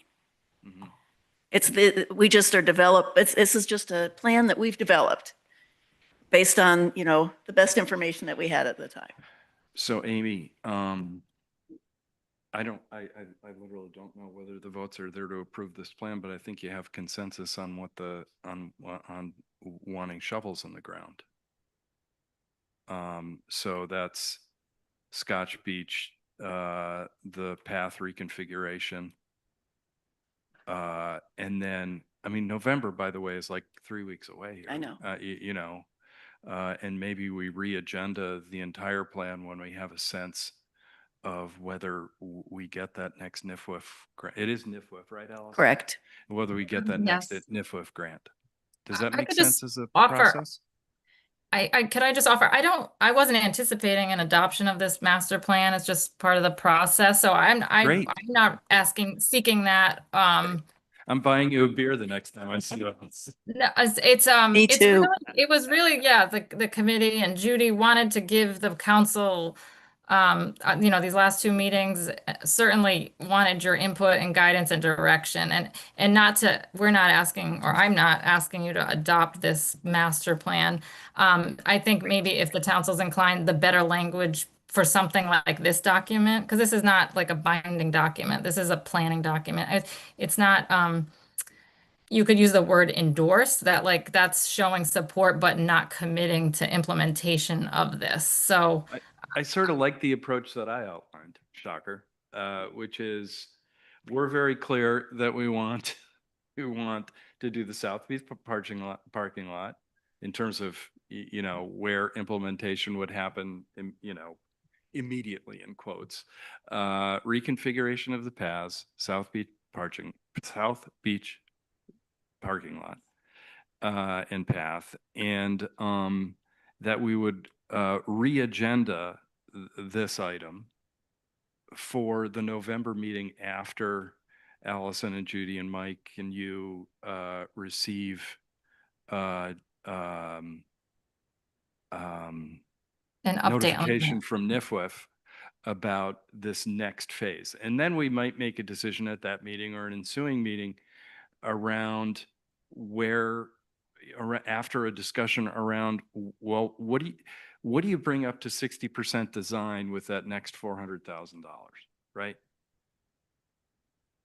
Does that make Yes. sense to people? That makes sense to me. Okay. I mean, actually, I have an idea of what I'm supposed to do, so thank you. I have an action plan. Great. Because that will change, that could, based on what comes down, could change what phase one is. Exactly. I just want to Right. have that. Then we can talk about, I mean, your priority might be something else, or, you know, who knows? You're right. Yeah. But what happens when you read it, if you read it, like Amy took it different than Keith did, and I took it more like Keith did, that's the priority, because usually when you do a phase, you would think from that end of it, so this will Yeah. clear it. Yeah, yeah. Amy, you want to do your report? Thank you. Judy, Thank you. sea level rise people, Nora, even you, thank you. Thank you, Allison and Mike. Thanks, everyone. Thank you, guys.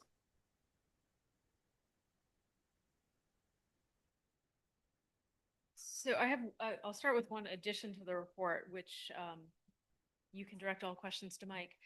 You might have seen on the bulletin board the start of road work again this week, continuing, I think, for 3 weeks. And the focus first is to mill and grade the entire length of Beacon Hill. Then we move on to paving of the 2 hills. Can I just tell Mike to make sure that he tells the people who are working at Beacon Hill that there's a lovely golden retriever that loves to greet people who are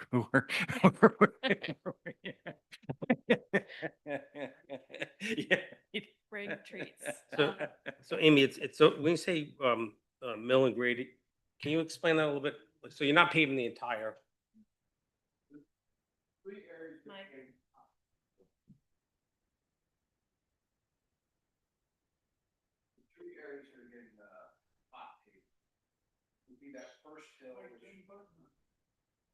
Is that first hill coming in from the east from Center Road, which I always knew as Mott's Pond Hill.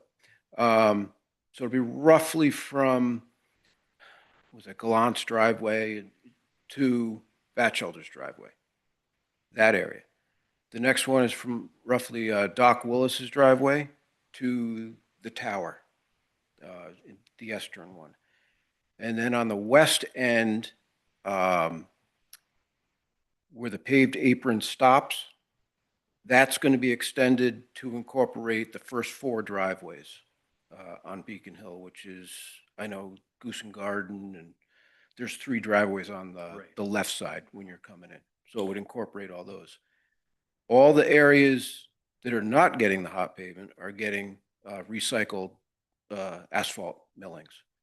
And that will be graded out and rolled. So is the goal to eventually pave the whole thing if you had the funding, or do you think the pavement's taking care of your real problematic areas and the other? It's definitely taking care of the problematic areas, especially the big hill. And of course, things are going to be pitched to where drainage is now. So that doesn't change any really either. So the way I've described this project to neighbors who have asked me is, my bet is that Beacon Hill Road on a per square foot price is the most expensive road on Block Island. Yes. Just because you're constantly, I mean, it literally has to be graded. Yeah. We refer to as Beacon Hill, Yeah. and we fight So over it- who has to take care of plow it. those hills. Yes. Yeah. Yeah. And it's also the one dirt road that has the most year-round residents on Yes. it. That, you know, it just gets a tremendous amount of traffic, and with the hills and turns in it, just makes it almost impossible to maintain with the amount of traffic we have. This is here now. not part of this project, but it is related to the project. Mhm. Because of the paved aprons on West Side Road and Center Road that now make it look like a are going to make it look like a paved road. Mhm. I'd like to have more robust moped signage Mhm. somehow. Just a point, because it's not going to look like a dirt road. And it's going to be a challenging road, even paved, I think, because of the way it narrows, and you have to be a little more cautious on it. So I just wanted to throw that out there, because I do think we have to pay attention to that. And that, has that happened up by you? Yeah. Yeah. Anyway, Yeah, because the ordinance says they can't go on dirt roads. However, those on dirt roads where they start off, right? exactly. Yeah. So in exactly. fairness It's to the not- person driving it. Yeah, absolutely. I don't know. Although I will say that you guys put up bigger signs, and I feel like those were helpful. really? The Great. old signs were too small. Uh-huh. The bigger signs are. It's not an unfigure outable. I was thinking about it, and I just wanted to throw it out on the table.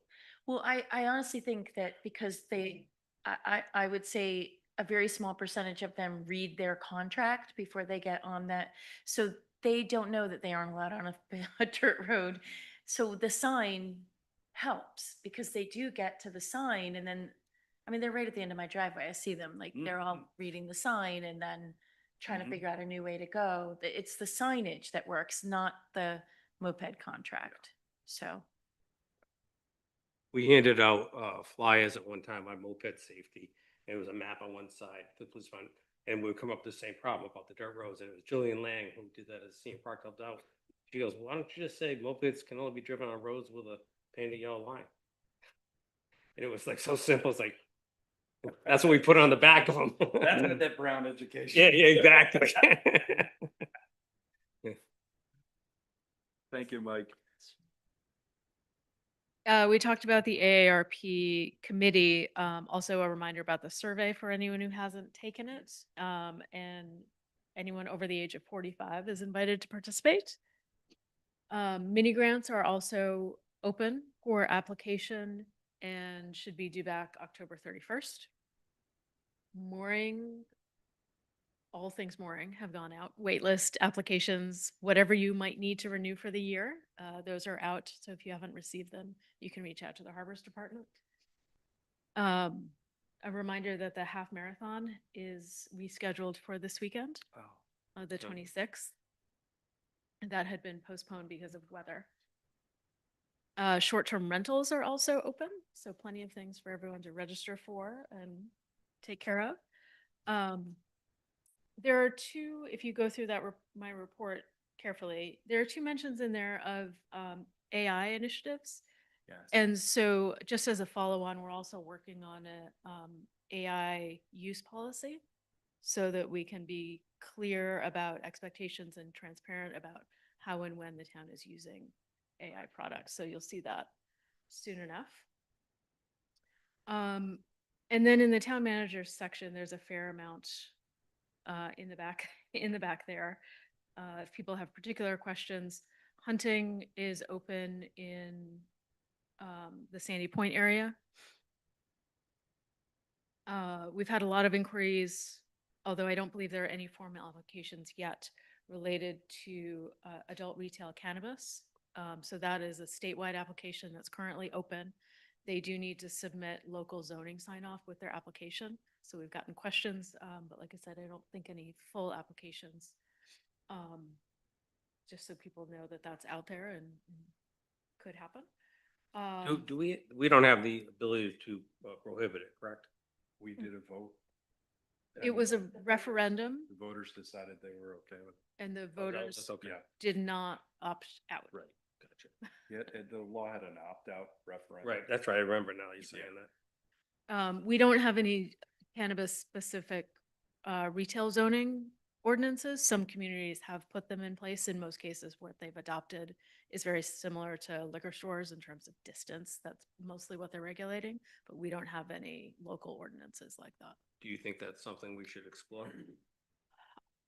I think it's come up once before and the council didn't pick it up, but we can always come back to it if there was an interest.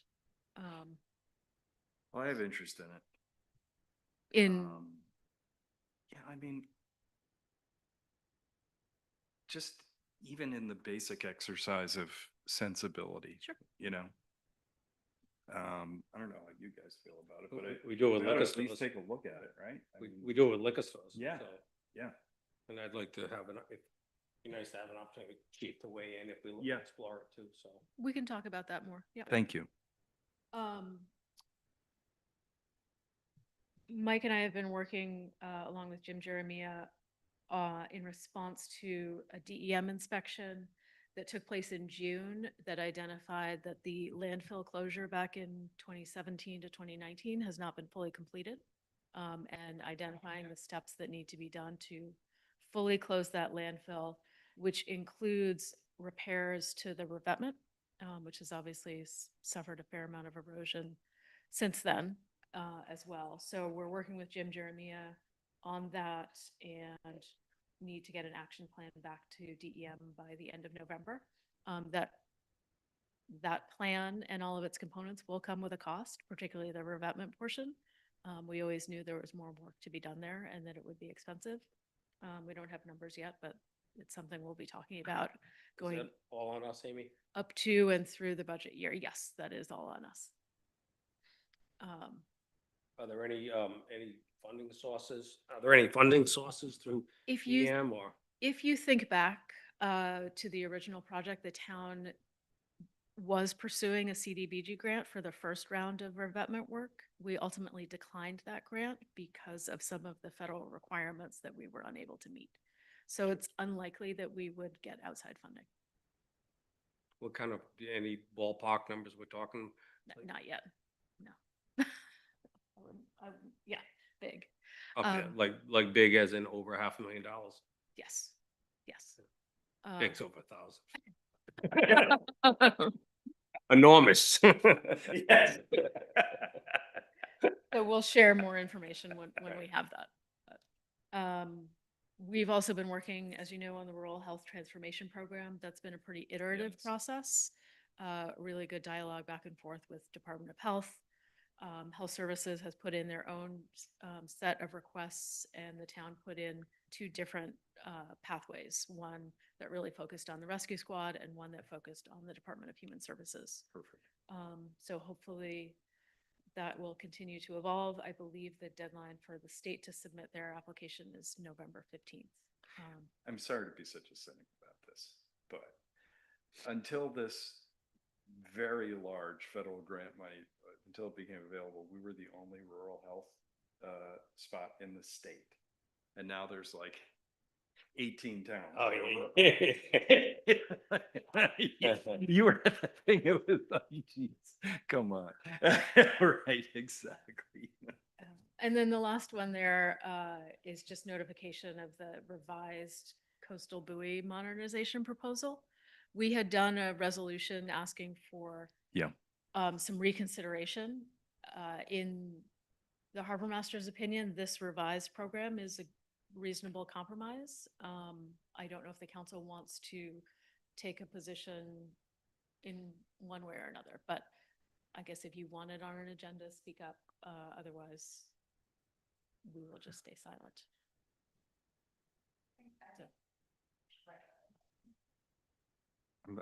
I'm happy to. You know, and this is just my own fishing brain.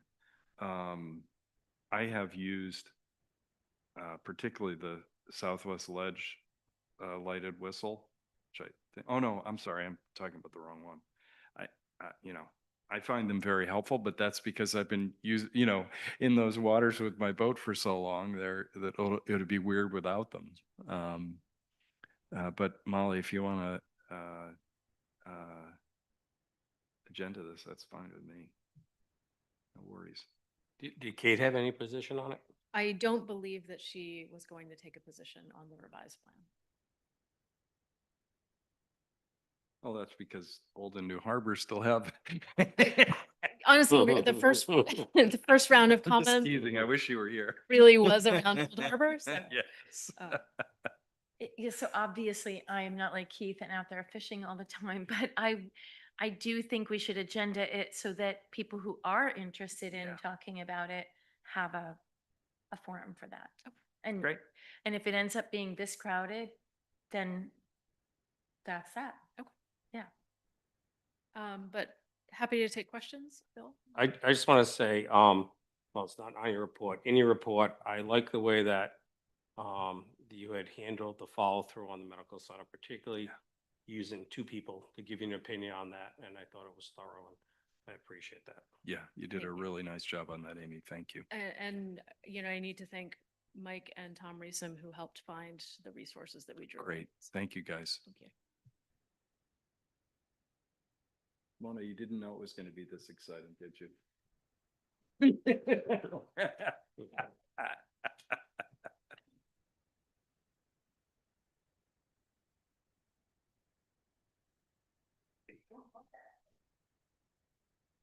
Okay. 1 second.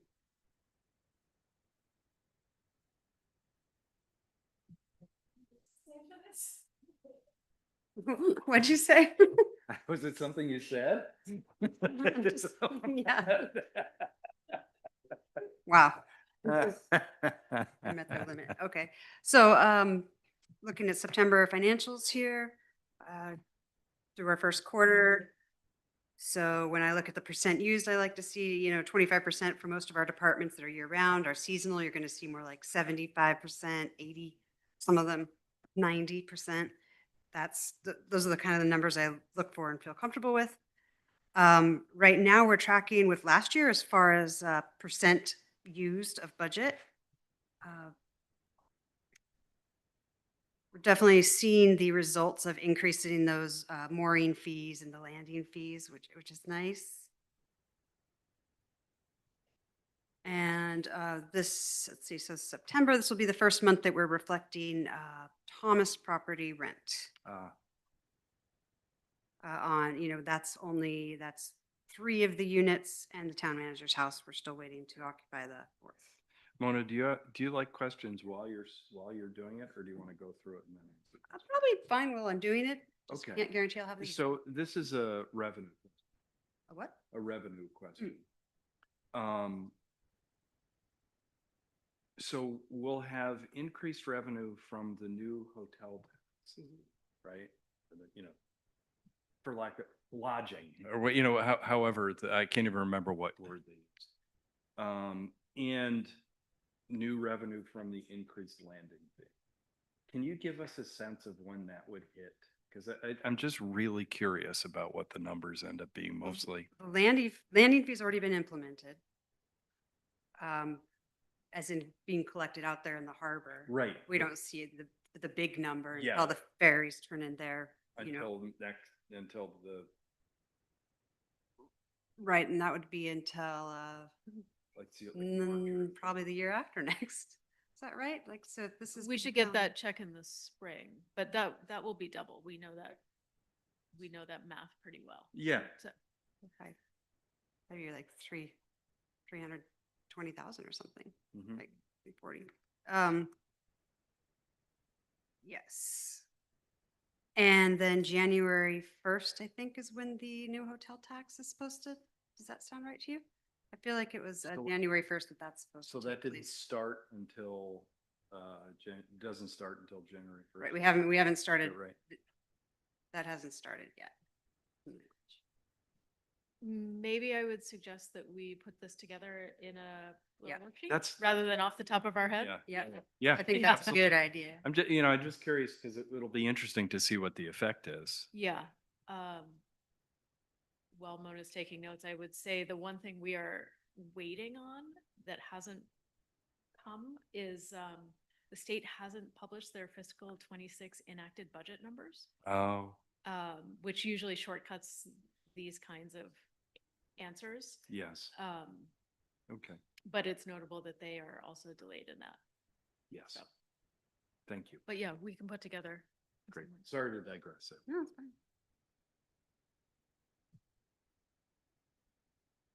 All right.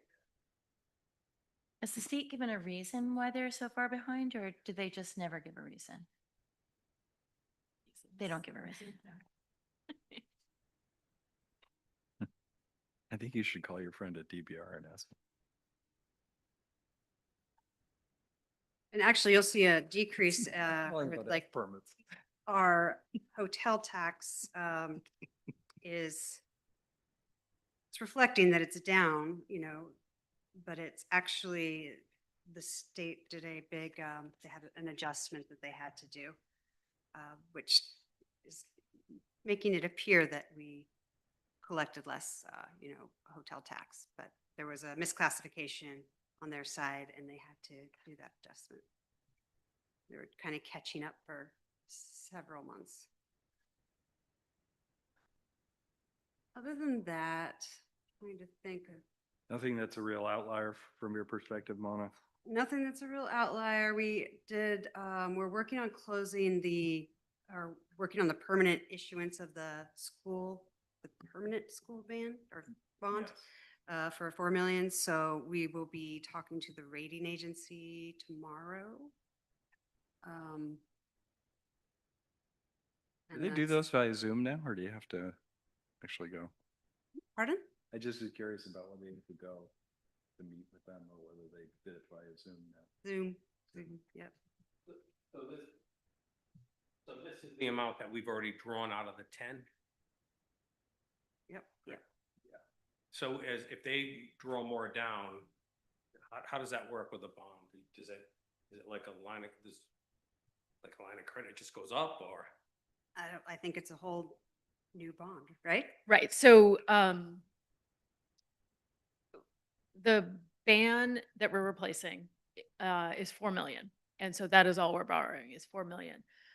Because of the market right now, there's actually a little bit of a premium. So we will take home in cash a little bit more than that. I think between 200 and 300,000 in extra premium.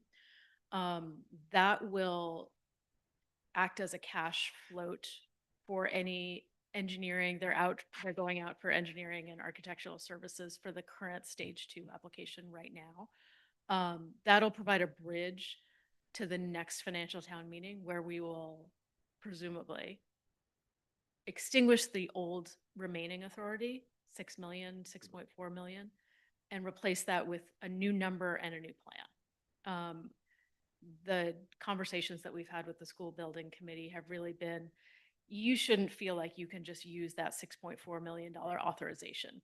You really need to develop a plan, bring it back to the voters and have it reauthorized. And their understanding of that, they need a little bit of cash to get the plan together. So we're able to do that out of the extra bond proceeds. So that's how that will work. But they are preparing to bring back a new plan to the voters to be authorized. So the 4 million plus whatever they have, that takes care of everything that they've committed to or they've had done. Yes. Great. Yes. The gym looks good. It's better than it has. And then finally, speaking of debt service, you're going to see, and that's the last page. This is the first month and year that we have the 2024 bonds. We're making the principal payment on them. Those are being reflected here for September. There was 2 of them. It was $1 million for Thomas property, $1 million for road improvements. Great. Thank you. Any other questions for Mona?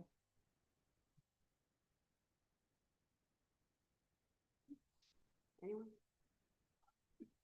So what is it this you want us to do, your next agenda item? What? Next. Next. Okay. So, one of the components of the town's retirement program is a 457B, deferred compensation. It has been, so far it's always been on a pre-tax basis, and there's certain limits that the IRS sets for those contributions annually. And then there's also some exceptions or some catch-up provisions that are available, particularly age-related, age 50 and older, you can contribute an extra 7,000 or something. These It are- changes each year, 70,000. These are post-tax. Nope, these are These are all pre-tax? so far, all Okay. pre-tax, but this is what's changing. Okay. So part of Secure 2.0 Act has a Roth mandate, and they're going to require that anyone who earns over 145,000 in the prior calendar year, this doesn't have a huge impact, but there is a way that it impacts everyone later, so I'll tell you. So anyone who earns that much or more will have to do the catch up on a Roth basis. Now, we don't have a Roth provision in our current 457 agreement. So this is what we have to add. It's required if we want, anyone over that salary to be able to make these catch-up contributions. It's not required to do in general, like we can just not do it, but then people over that salary cannot make those contributions. They can only do that the normal max, which is like 23,500. If we add the Roth provision, all employees will be welcome to choose it regardless of if they're doing regular contributions or catch-up contributions. There's no cost to the town for this, correct? This is a no-brainer, and I can tell you right now, I would encourage every employee to take advantage of the 457 and the 403B, particularly with the fact with the way the retirement system is set up where they receive the 1%. I think it's extremely important, and for them down the line, it becomes a question of not, do I want to retire? Can I retire? Yes. And I think this is a no-brainer. I think it's great. And encourage them to take advantage of both. And if they can take advantage of the Roth, all the more better. Mhm. So I'm 100% in support of this. The 457 is really the only part of our retirement package that an employee has the choice of how much they want to contribute. Everything else is defined by the state. Right, but they also, and what some people may not know, they can put into the 457 if they work at the school, they can put into the 457 and the 403B. So essentially they can defer up to 40-something thousand dollars if they had the ability to, so. Yeah. But it's just something, it's one of those things that I just think we want to encourage, and I think it's a good thing. Great. Can you make a motion? I'd make a motion that we. Second? I'll Let's- second it. Want to try the motion again? If you see this, there's some key things that we should probably. Amend the town of Shorehams existing 457B plan, number 304151, currently provided by Mission Square, to permit Roth contributions effective January 1, 2026, consistent with the Secure 2.0 age-based catch-up / Roth mandate. Is that? I think that's what I remember. All those in favor indicate by saying aye. Opposed, no. The ayes have it.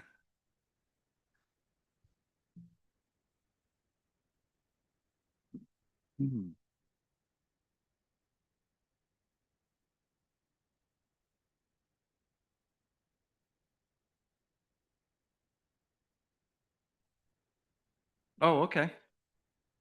Fantastic. I thought Mona got the trifecta tonight.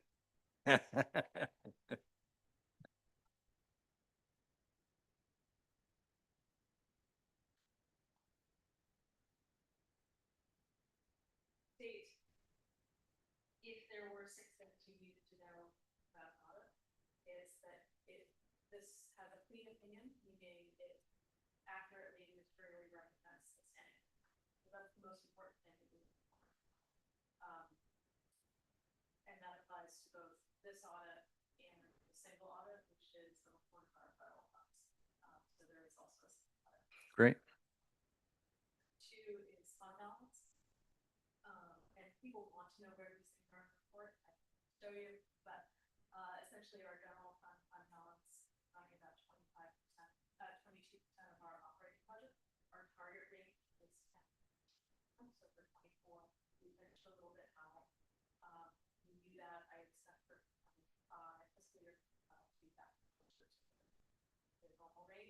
if for some reason we're still above the target, we will have a plan for assuming that reserve.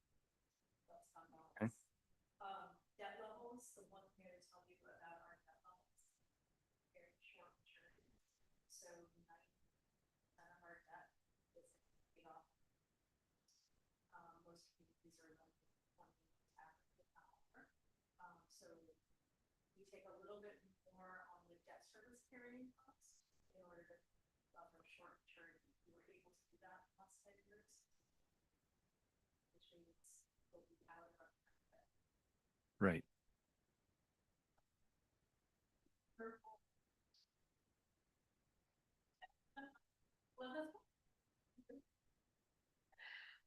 The town and state pension system for police, teachers, municipal employees, and our OPEB.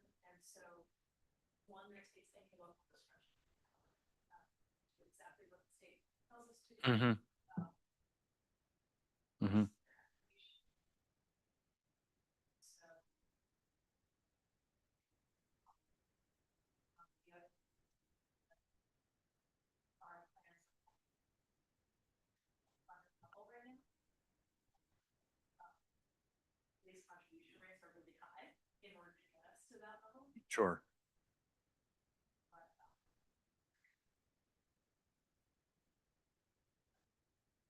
Wow. That's, and that is amazing when you look at the state. You look at, I mean, I wouldn't go into Providence, Yeah. but just in general, that is Yeah. high. Amy, one of the things, the police one is high, and I think that, and so what Amy, you're referring to is the contribution we make per employees, and that's based off of, correct me if I'm wrong, an actuary. And as people with more time on the department retiring, you have younger people, that number will change, correct? Yes. You know, our shift in recent years towards seasonal or non-unit members will spill out and I for a little bit if we're commuting officers and Right. retired officers. Bringing people back into the force on a full-time basis. So it's going to be better, you know? But essentially our population is so small that we're a very high population.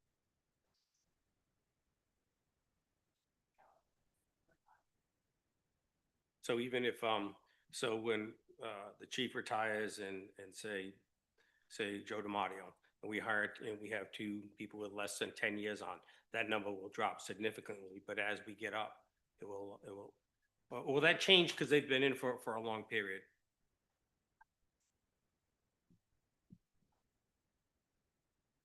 When they retire?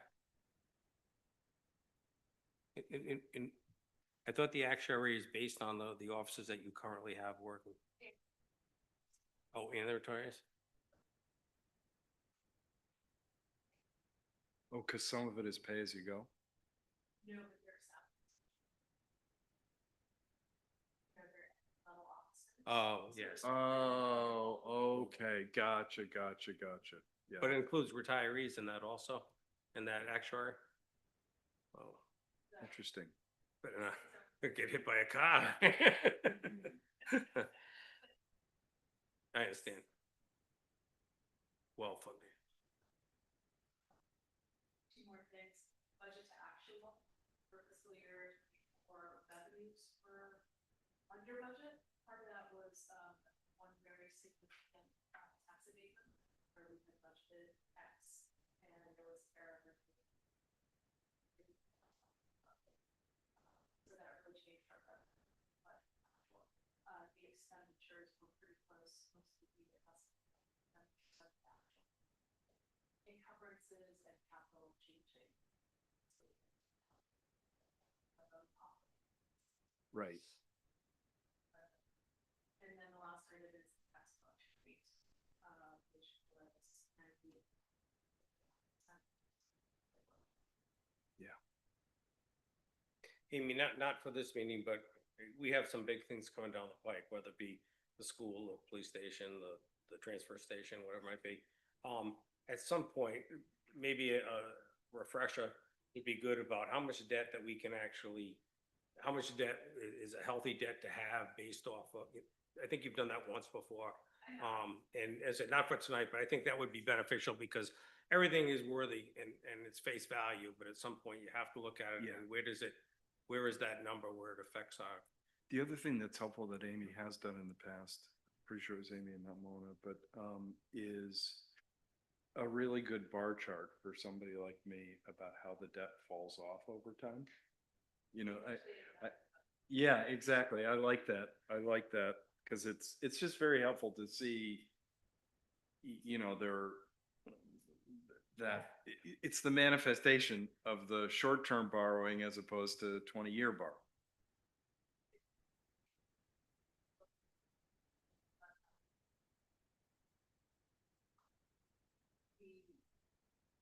We've always worked against the state law, this is temporal. Our assessed values have changed so significantly. At the same time, we actually also that last 4 years that we're down in both. So in terms of capacity against that state law, we have more space than we did say. Interesting. yeah, and what concerns me is not the, you know, listen, we all can have a $50,000 credit limit, but you gotta make the payments for it. 100%. You know, I think that, Absolutely. and there's no doubt that we're down where that is, but I think we'd be conscious of at what point, because we can, doesn't mean We should. Yeah, exactly. So, but anyways.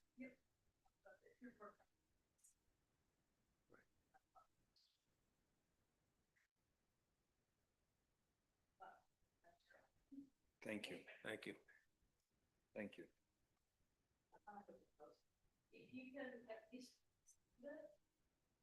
I'll make a, Receive is what you want, or can I have a motion to receive the audit, please? so move. Second, all those in favor indicate by saying aye. Aye. Opposed, no. The ayes have it. Formally received. That's it. Any other, Bill, you just raised a couple. Any other future agenda stuff? No. Can I have a motion to adjourn? Second, all those in favor? Aye. We're adjourned.